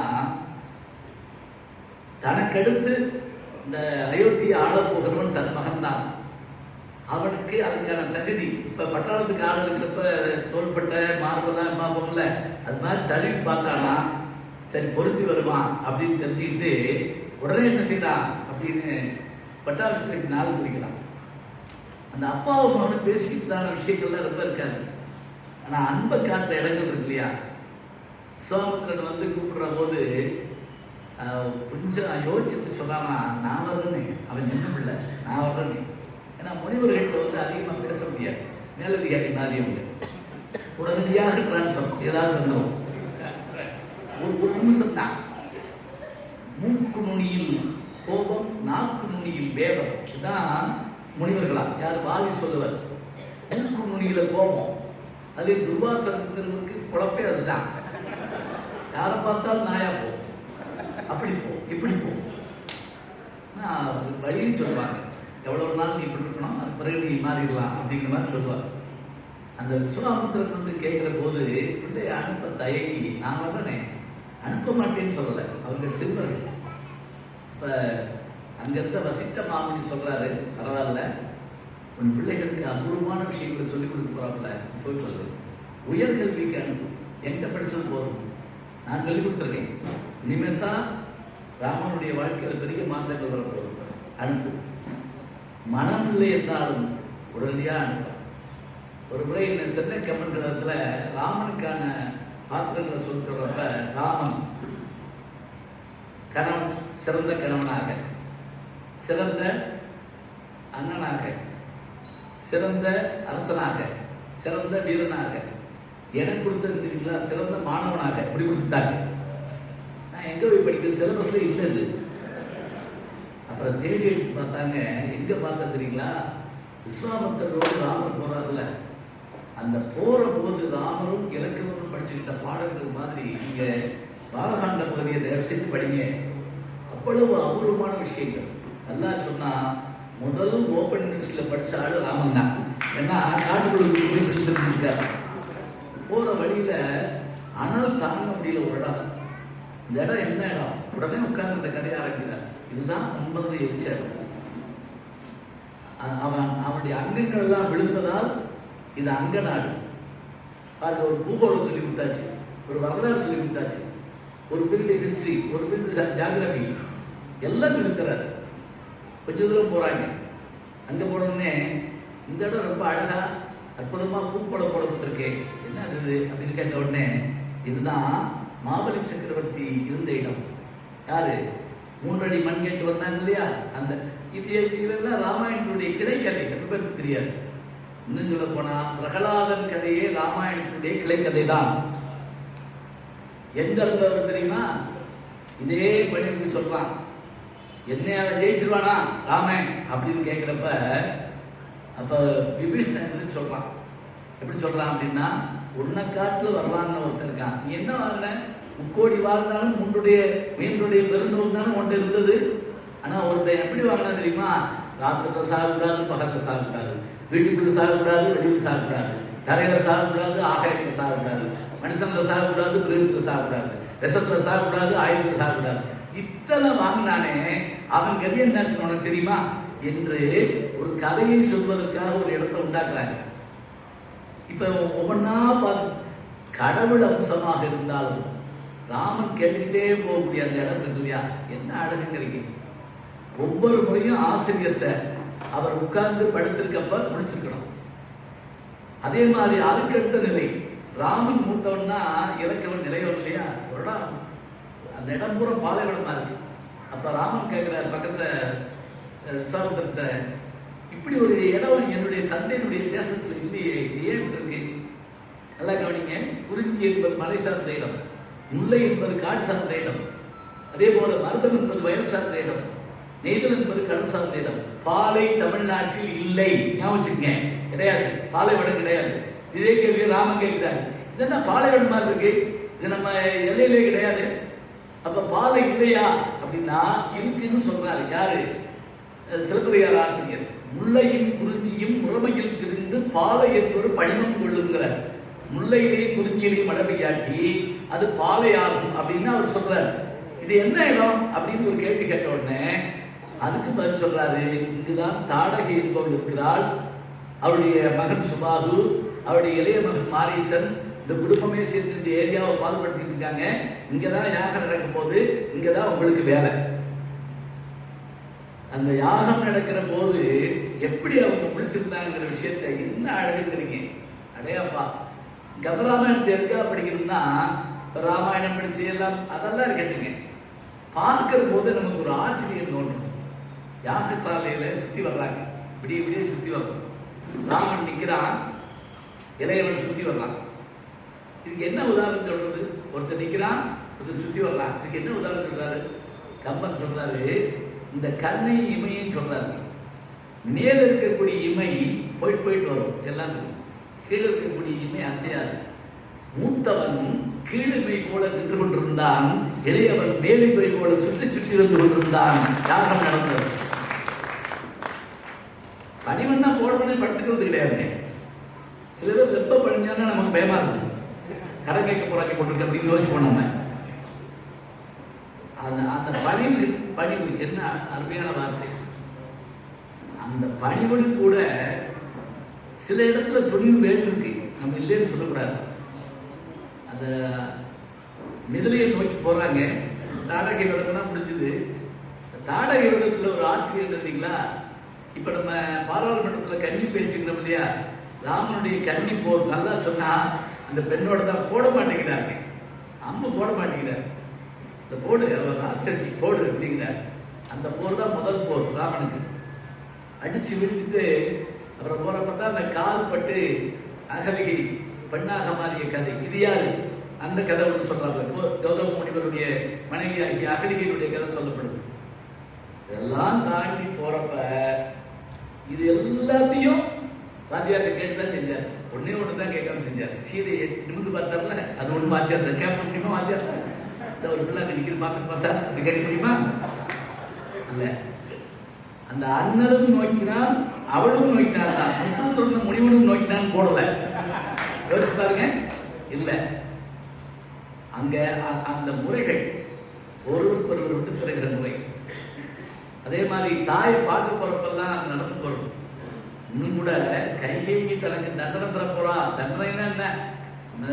பட்டத்துல எல்லாம் காட்டு போக சொல்ல போறான்னு தெரிஞ்சு கூட அந்த குழந்தை அம்மாட்ட போற மாதிரி போறாளாம். அவன் என்ன செய்யறாளாம்? பேய் குழந்தைய பிடிக்கிற மாதிரி பிடிக்கிறாளாம். சேய் தாயிட்டு போற மாதிரி இருந்து போறாளாம். அவன் கோபமா இருக்காளாம். அப்போது மாற்ற முடியல அந்த பணிவு. அதுக்கு மேல சீதை எத்தனை இடங்கள்ல எத்தனை விஷயங்கள்ல பாருங்க. ராமனை பத்தி இப்ப நீங்க எப்பவுமே கணவனோ மனைவியோ அவர்கள் அருகில் இல்லாத போது அவர்களை பற்றிய நினைவு அப்படியே இருப்ப பத்திக்க 1000 ஜோக் சொல்லுவோங்க. அப்படியாக்கிய மனைவி, இப்படியாக்கிய மனைவி அப்படி சொல்லுவோம். ஆனால் அவர்கள் சற்று இல்லாமல் போய்விட்டால் என்ன ஆகும் தெரியுமா? அதை நினைச்சு பார்க்கணும். சீதை நினைச்சு பார்க்கிற விஷயங்களை நீங்க பார்த்தீங்கன்னா, அதை நினைச்சு பார்க்கறதோடு மட்டும் இல்லை, மனம் விட்டு சொன்னது அந்த அந்நியன் முதலாக சந்திக்கக்கூடிய அந்த அனுமத்தை தாக்க சொல்றான். ஒவ்வொன்னா சொல்றான். அப்படிப்பட்டவன் அப்படிப்பட்டவன் அப்படிப்பட்டவன் சொல்றான். தம்பிமார எடுத்து பாருங்க. சத்ருகுணம்லாம் கௌரவ நடிகர் மாதிரி. எப்படி அங்க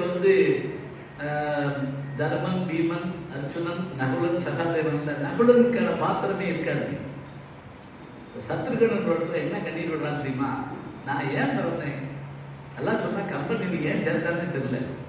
மூத்தவன் சொன்னபடி காட்டி போயிட்டான், இளையவன் கூட போயிட்டான், 3வது ஆளு தனக்கு பட்ட வேண்டாம்னு சொல்லிட்டு அவங்கிட்டு போயிட்டான். நான் என்ன பிறந்தேன்? உனக்கு கொள்ளி வைக்க பிறந்தேன். ஒரு கேள்வி கேட்டான். யாருக்கு? அப்பா, உனக்கு கொள்ளி வைக்க. உண்மையிலேயே அதுதாங்க. அவன் மட்டும் இல்லைன்னு வச்சுக்கோங்க. இப்ப சொல்றதுல எம்பாபிங் செஞ்சு வைக்கிறோம்னு அது மாதிரி தைலமாட்டு படையில ஒரு பகுதி எண்ணக்குள்ள போட்டு வச்சிருக்காங்க தசரனுடைய உடம்ப.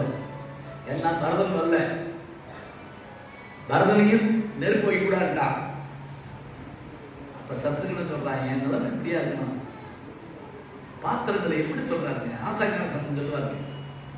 ராமாயண பாத்திரங்களை சொல்றதா இருந்தா பிரிச்சுக்கிட்டே வரணுமா? உருவமும் அழகு, உள்ளமும் அழகு. ஒரு பாத்திரம் ஞாபகம் வச்சுக்கணும். என் கூடவே வந்தாலும் புரியும், இல்லைன்னா புரியாது. உருவமும் அழகு, உள்ளமும் அழகு, ஒரு பாத்திரம். உருவமும் கோணல், உள்ளமும் கோணல், ஒரு பாத்திரம். உருவம் சுமார், உள்ள அழகு, ஒரு பாத்திரம்.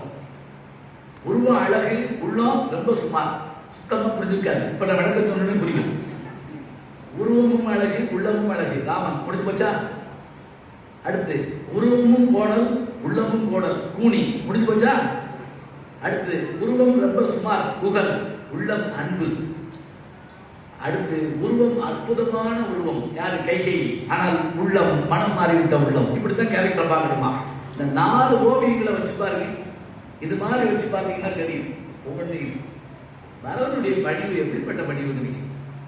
அதாவது அண்ணன் காட்டுக்கு போயிட்டான்னு சொல்லிட்டு அம்மாட்ட போய் கேட்கறப்ப ஏன் இதெல்லாம் நடந்தது அவனுக்கு தெரியல. கேட்கலாம், ஆமா அண்ணன் காட்டுக்கு போக வேண்டியது என்ன காரணம் என்ன? அதுக்கு கைகை ரொம்ப சர்வசாதாரணமா சொல்றாங்க. ஒண்ணுமில்ல, உங்க அப்பாட்ட 2 வாரம் கேட்டேன், அதுல உங்க அண்ணன் காட்டுக்கு போட்டு உடனே நான் இதுக்கு போய் உங்க அப்பா செத்து போயிட்டாங்க. ரொம்ப சர்வசாதாரணமா இருந்தாங்க. வாக்கினால் வளர்ந்தர கட்டு வைந்ததை மனத்திடை போக்கினேன், போக்கி பார் உனக்கு ஆக்கினேன், அன்னது பொருட்களாமியால் நீக்கினான் அரசு நேமிலிருந்து என்றார். இந்த இதுக்கு போய் செலவாங்களா? இதுக்கு நம்ம பேச பாருங்க. அப்ப மரதன் தடாது விழுகிறாங்க. உன்னை கேட்டான், எனக்கு பதவி வேணும்னு கேட்டான். கேட்டுட்டு அடாத பாடுபட்டு நேரம் போய் கோசரைட்ட போய் அழுந்தாங்க. அம்மா இதெல்லாம் எனக்கு தெரியவே தெரியாது. அழுது சொல்றான், படுத்து சொல்றான், நான் ஒண்ணுமே செய்யறேன். அந்த அம்மா ஒரு வார்த்தை கேட்டுட்டாங்க, எப்படி தெரியுமா? ராமன் காட்டுக்கு போகக்கூடிய விஷயம் உனக்கு தெரியுமில்லப்பா அப்படின்னு ஒரு வார்த்தை கேட்டாலும் திருப்பி வைக்க தராது அப்படின்னா அடிக்கடி விழுகிறான். ப்ரெஷர் கூட உள்ள கொடுங்க. 11 பாட்டில் அடிக்கிறாங்க கம்பன். பரதனுடைய வார்த்தை இது முதல் 11 கவிகள் புலகம் அப்படின்னு போடுவாங்க. புலகம் என்ன தெரியுங்களா? புலகம் பலபாட்டு ஒரு மொழி, இதான் இலக்கணம். பலபாட்டு ஒரு மொழினா 10 பாட்டு ஒரு செய்தியிலே சொல்லும். அது சொல்றான், ராமன்னா காட்டுக்கு போன விஷயம் மட்டும் எனக்கு தெரிஞ்சிருந்தா நான் என்னென்ன வகையான நரகத்துக்கு போவேன் அப்படிங்கிறத பட்டியல் போடுறாங்க. இந்த மாதிரி செஞ்சவை எப்படி நரகத்துக்கு போவோனா அந்த நரகத்துக்கு போனீங்க. வாரியார் சாமி ராமாயணத்தோட கேட்டு பார்க்கணும். அம்மா ராமன்னா காட்டுக்கு போன விஷயம் எனக்கு முதல்ல தெரிஞ்சிருந்தா நான் வந்து நரகத்தில் வறுக்கப்படுறதுக்கு போய் சேருவேன். ராமன்னா காட்டுக்கு போற விஷயத்தை இப்படி 10 பாட்டு இல்லையா, அத்தனையும் சொல்லிட்டு ஒரு 4 வரியை சேர்த்துக்குவாரு. பால்ல தண்ணி கலந்து ஊத்துறவன் என்ன கதிக்கு போவானா அந்த கதிக்கு நான் போவேன். கண்டுபிடி செலுத்துறது வைக்கல் திணிச்சல் பண்றவன் என்ன செய்யறான் அந்த கதிக்கு போவேன். அப்படி அடிப்பாருங்க. அது ஒரு 4 பாவத்தை கூட சேர்த்துப்பாரு. உங்களை வாங்கிட்டு தூரத்தில் போறாங்க அவன் போற பாவத்துக்கு நான் போவேன். ராமன்னா காட்டுக்கு போனது எனக்கு தெரிஞ்சிருந்தா எப்படி வார்த்தைகள். அதோட மட்டும் இல்ல, இந்த அண்ணன் போன பாதையோட போய் அவன் வர்ற போது அவன் உருவம் எப்படிப்பட்டதாக இருக்குன்னு கேட்டா இந்த படிக்காத குமனுக்காகவே காட்டுறாங்க. நல்லா கவனிச்சுங்க. ராமனும் பரதனும் ஒரே மாதிரி இருப்பாங்க. இலக்குவனும் சத்ருக்கனும் ஒரே மாதிரி இருப்பாங்க. 2 பேருடைய உருவ ஒற்றுமை அப்படி. ஆனால் இந்த மூத்தவனும் கடைசியாக ஒரே மாதிரி இருப்பாங்க. வந்திருக்கீங்களா?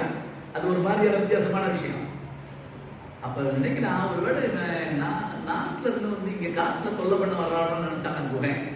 அப்புறம் நினைச்சான், சாச்சா பார்த்தா தெரியல.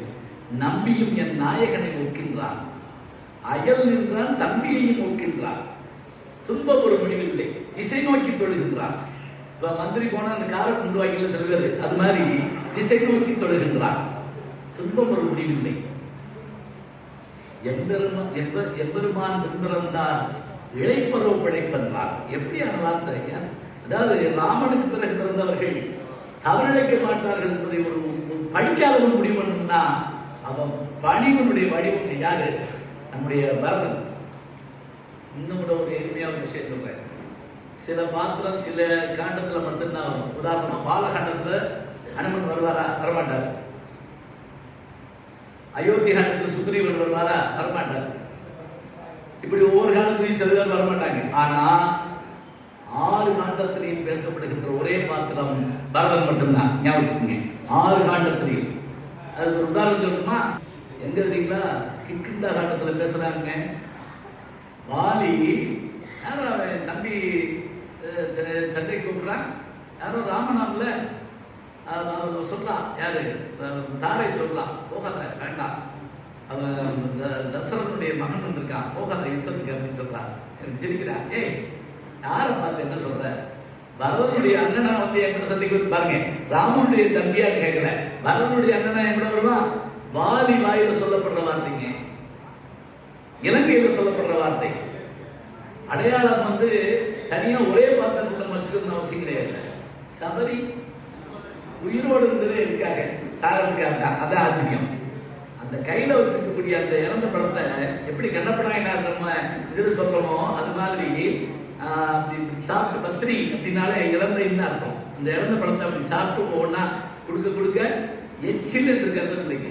அதை வாங்கி எப்படி சூடி கொடுத்து சுடக்கூடியாளாக்கி ஆண்டாளுடைய மாலை அருமையாக ஏற்றுக்கண்டாரோ அந்த எபெருமான் படபத்திர சாயி, அது போல அதை ஒவ்வொன்னா அப்படி வாங்கி சாப்பிடுறாரு. வாங்கி சாப்பிடுறது மட்டும் இல்லைங்க, அந்த அம்மா தான் சொல்லி விடுறா, நீ போய் சுக்ரீவனை பாரு. அப்ப வாலி உயிரோடு இருக்கான், ஞாபகம். வாலியை போய் பார்க்க சொல்லல, நீ யாரை பார்க்கணும்னு சொல்லி விடுறான். பார்க்கிற பாத்திரங்கள் எல்லாத்தையும் ஒவ்வொரு சின்ன சின்ன சின்ன சின்ன அழகான படிப்பு, போட்டோவியம் மாதிரி. போட்டோவியம்னா அப்படின்னு ஒரு பென்சில்ல போட்டா போதும். அந்த ராஜாஜி படம் போடுறாருன்னா அப்படி ஒரு மூக்கு போட்டு ஒரு கண்ணாடி போட்டா போதும், ஒரு கைத்தடி முடிஞ்சு வச்சு, அவ்வளவுதான். காந்தியடிகளுக்கு அப்படி போடுவாங்க.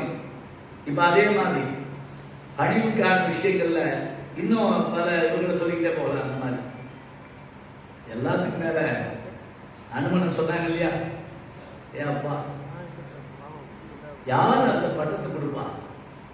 வந்து நீங்க இந்த மேனேஜ்மெண்ட் ஸ்டடிஸ் அது இதெல்லாம் படிக்கிறோம்ல, இவங்களுக்குலாம் வேற பாடம்லாம் வைக்கிறாங்க. இப்ப ஜப்பான்லையும் ஜெர்மன்லையும் ஒரு விஷயம் வந்து தெரியுங்களா, எந்த உயர்கல்வி படிச்சாலும், அதாவது உதாரணமா மருத்துவம் படிச்சாலும், ப்ரொஃபஷனல் கோர்சஸ் மருத்துவம் படிச்சாலும், சட்டம் படிச்சாலும், வேளாண்மை படிச்சாலும், எது படிச்சாலும் அந்த நாட்டுடைய கிளாசிக் லிட்ரேச்சர் படிக்கணும். தொல்லியல் பழைய புராணங்களை படிக்கணும். நம்ம நாட்டுல இல்ல. வச்சாதான் நமக்கு என்ன தெரியும் கேட்டா ஆட்களை பற்றி அறிமுகம் தெரியும். எப்படி அறிமுகம் பண்றது? சில பேர் போன் எடுத்து யாரு பேசுறது, நீ யாரு பேசுறது, நீ யாரா, இப்படி பேசக்கூடாது. நான் இன்னார்னு சொல்லணும், அதை அனுமன்ட்ட பழகலாம். போய் பார்ப்பா யாருக்கும் தெரியல அப்படின்னு வந்து முதல்ல நேர கூட வடிவத்தை மாத்திக்கிட்டு அண்ணன் செல்வன் மாதிரி வந்து, அதுவும் எப்படி பேர் சொல்லி, நான் இன்னாரு இன்னாரு மகன், எங்க அம்மா பேரு அஞ்சனை வயிற்றில் வந்தோன் நாமமும் அனுமன் என்போம், என் பேர் இது, எங்க அம்மா பேர் இது, உங்களை நீங்க என்ன விஷயமா வந்தீங்க, இது சொன்ன உடனேங்க ராமனுடைய முகத்துல அப்படி ஒரு சந்தோஷம். நமக்கு எப்ப தெரியுமா சந்தோஷம் வரும்? அறிவாளிகளை பார்த்த உடனே சந்தோஷம் வரும். என் நண்பர் சொன்னாரு, நாகேஷ் சொன்னாராம், எப்ப தெரியுமா ஆயுள் குறையும், நான் கூட போறேன்னு சொன்னேன்ல, எப்ப தெரியுமா ஆயுள் குறையும், முட்டாள்களோடு வேலை பார்க்கறப்ப ஆயுள் குறையும்பா அப்படின்னா. ஏன் தெரியுங்களா? நம்மளை போட்டு உயிரை வாங்கி விடுவாங்க. அதுவும் பலம் பெற்றவர்களை வீழ்த்துவது சாதாரணமான வார்த்தை இல்லை. ஒவ்வொருத்தரையும் வீழ்த்துவதற்கு என்னென்ன வேணும், அந்த அம்பு தொலைக்கிற போதெல்லாம் எப்படி அடிச்சுட்டு போகுதுங்க. ஒரு 3 இடம் 4 இடம் பாருங்க, இந்த தீர்ப்பு முடிஞ்சு போகும். தாடகைய ராமன் அடிச்சு வீழ்த்துற போது அந்த அம்பு எப்படி போச்சா, புல்லோருக்கு நல்லோர் சொன்ன வார்த்தை காது வழியை பிச்சுட்டு போன மாதிரி போயிடுச்சாங்க. நல்லவங்க வந்து நல்லவங்களுக்கு தான் அறிவுரை சொல்லணும். கெட்டவங்க ஏதாவது டிபெண்ட போய் சொல்லணும்னு வச்சுக்கோங்க, ஒன்றும் கேட்க மாட்டான். தண்ணி போட வந்து போயிட்டு நம்ம ஏதாவது பேசணும்னு வச்சுக்கோங்க, இங்கே வேணா வாங்கிக்கோ, கொடுக்கல என்னன்னு சண்டை போடுற, இந்த அப்பா ட்ரைனிங் அப்படி சொன்னா அப்படி போச்சு. அடுத்து மராமரங்கள். இந்த மராமரங்கள் செய்தி கூட சங்க இலக்கியத்தில் வல்வில் ஓரிடம் வந்து எடுத்திருக்க வேண்டுமோ என்று இலக்கிய ஆசிரியர்கள் முறை எழுதுறாங்க. வல்வில் ஓரி என்பவன் அடிச்சான்னா அது யானையை தாக்கி, புலியை வீழ்த்தி, பன்றியை கொன்று, உடும்பை தாக்கி மரத்தை பழகுமா ஒரே அம்புல.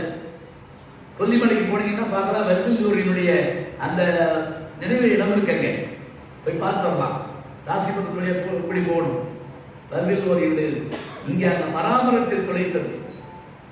அதே போல பாலி, அவன் ஒருத்தன் தாங்க அந்த அம்பு கொஞ்ச நேரம் சண்டை போட்டு பிடிச்சிட்டான். ஒரு ஆள் தான் பிடிச்சான், கையில பிடிச்சான், அப்புறம் வால்ல பிடிச்சான், அப்புறம் காலில் பிடிச்சான். எதுக்காக தெரியுங்களா? அது யாருடையதுன்னு பார்க்கறதுக்காக அந்த பால். அப்ப எல்லாம் பேர் இருக்குங்க.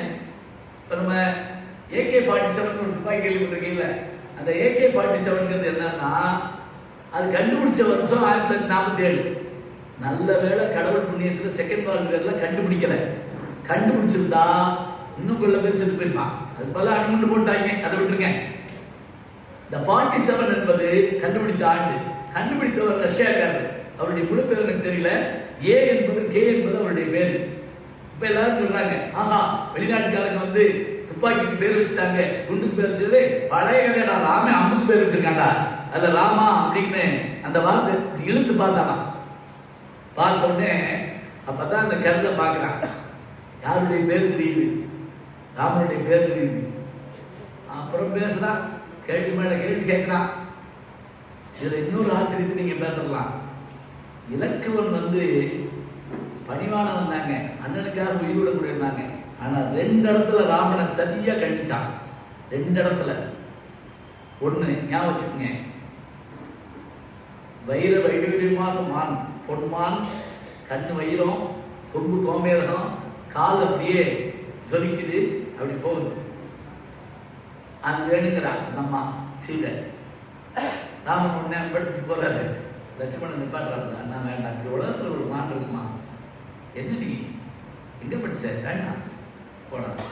அப்ப இவர் சொல்ற வார்த்தையை பாருங்க, லட்சுமணா நம்ம ஒன்ன பார்க்கலைங்கிறதுக்காக இல்லைன்னு சொல்லக்கூடாது.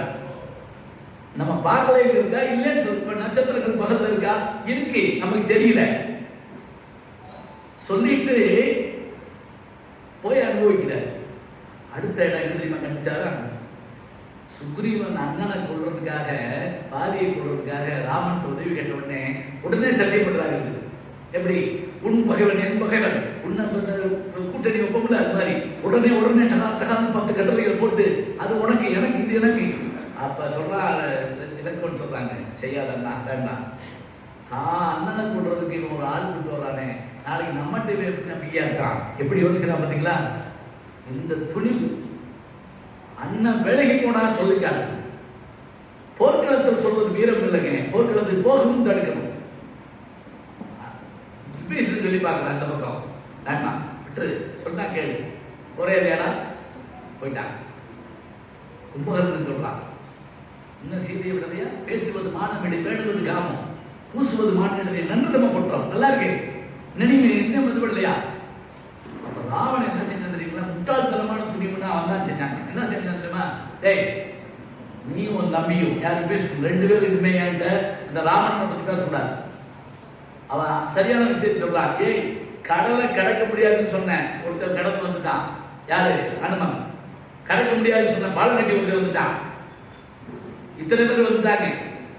நீ வாலிய தெரியாது நினைச்சே, அந்த வாலியை கொண்டு அம்பு அவன் இருக்கு. காலினால் கடலில் கடந்த அவன் அங்க இருக்கான். அவன்கிட்ட அம்பு இருக்கு, நாம இருக்கோம், மார்பு இருக்கு, சாவுடா அப்படின்னா. அப்ப ராவணன் எந்திரிச்சு என்ன சொன்ன தெரியுமா? உன் தம்பிக்கு உனக்கு என்ன வேலை தெரியுமா? எப்ப பார்த்தாலும் எதிர்த்து புகழ்றதுதான் வேலை. மானுடர் 20 வணங்கி மற்றும் கூனுடை குரங்கை கும்பிட்டு வாழ்தல் மூனுடை கும்பிக்கு உனக்குமே கடந்து யானது குடிக்கியா எழுதி போதியா போ. கடைசியில் கூடங்க ராமனுடைய ஆற்றலை பார்த்துட்டு அவன் என்ன சொன்ன தெரியுமா? சாக போறதுதான். ஆனா என்ன சந்தோஷம் தெரியுமா? நல்லவன் சாகலன்னா நாசம் வந்து உத்தசாலை நல்லதொரு வகையை கண்டேன். அதான் உண்மை. அங்கு துணிவு மட்டுமில்லை என்று சொன்னால் நடக்காது. பிடிச்சிட போறோம், அவ்வளவுதான். என்ன எப்படி பிடிக்க போறோம்? பணிவுள்ளவன் தான் ஆஞ்சநேயன். ஆனால் அவன் துணிவு மட்டுமில்லை என்று சொன்னால் சீதையின் உயிரை காப்பாற்றிருக்க முடியாது. மருந்து மலையில் கொண்டு வந்து இலக்குவருடைய உயிரை காப்பாற்றிருக்க முடியாது. ஏன்? கடைசி நேரத்தில் 14 ஆண்டு காலம் முடிஞ்சு வல்லேன்னு சொன்ன உடனே நெருப்புல போய் விழுக போறானே, அந்த பரதனுடைய உயிரை காப்பாற்றிருக்க முடியாது. இத்தனையும் செய்கின்ற ஆற்றல் பணிவுடைய ஆஞ்சநேயனுக்கு துணிவென்றதால் தான் செய்ய முடிந்தது. அதே போல ராமனுடைய இன்னைக்கு வீரத்தை பற்றி சொல்வதாக என்ன செய்கிறோம்? ராமனை பொழுது, அவனுடைய அன்பை பொழுது, அவனுடைய பொறுமையை பொழுது ஒரு வார்த்தை சொல்றோம். இலக்குவருடைய வார்த்தையை சொல்றோம், பரதனுடைய வார்த்தையை சொல்றோம். எல்லாருடைய இதை பார்க்கிற போது வீர யுக காப்பியம் ஹீராய்க்கியை கேட்பார். அப்படிமார் கைலாசபடி ஹீராய்க்கியா அந்த காலத்தில் வீரனுக்கு தான் மட்டும் கொடுப்பான். ஏன் தெரியுமா? மனைவியை காப்பாற்ற வேண்டும், குடும்பத்தை காப்பாற்ற வேண்டும், நாட்டை காப்பாற்ற வேண்டும் என்றால் வீரம் உள்ளவனால் மட்டுமே முடியும் என்பதால் துணிவு என்பது அந்த இடத்துல இருந்தாக வேண்டும். ராமகாப்பியத்தினுடைய நோக்கம் 1000 இருந்தாலும் நல்லவனாக இருக்க எப்படினாலும் வல்லவனாக இருக்க வேண்டும் என்பதை நாம் நினைத்து கொள்ள வேண்டும். புத்தர் புன்னகைத்தார். என்ன வார்த்தை தெரியுமா? நாம அணுகுண்டு செஞ்சதுக்கு பேர் வந்த வார்த்தை. டேய், நாங்களும் அணுகுண்டு வச்சிருக்கோம்டா என்று சொல்வதற்காக, உலகத்தை அஞ்ச வைப்பதற்கு இல்ல, உலகம் நம்மை அஞ்ச சென்றதற்கு முயற்சி எடுக்காமல் இருப்பதற்காக எங்கிட்டே ஆயுதம் இருக்கு என்று காட்டுவதற்காக. ஆக எல்லா பாத்திரங்களும் துணிவுடையவர்களாக இருந்தார்கள். பணிவேற்பது குணம்தான், துணிவுதான் செயல்பாடு. கம்பன் பெருந்தும் போற்றுவது துணிமையே என்று கூறி இந்த நிறைவு நாள் நிகழ்ச்சியிலே இருந்து கேட்ட பெருமக்களுக்கும் வாய்ப்பு தந்த பெருமக்களுக்கும் நன்றி கூறி விடைபெறுகிறோம். நன்றி, வணக்கம்.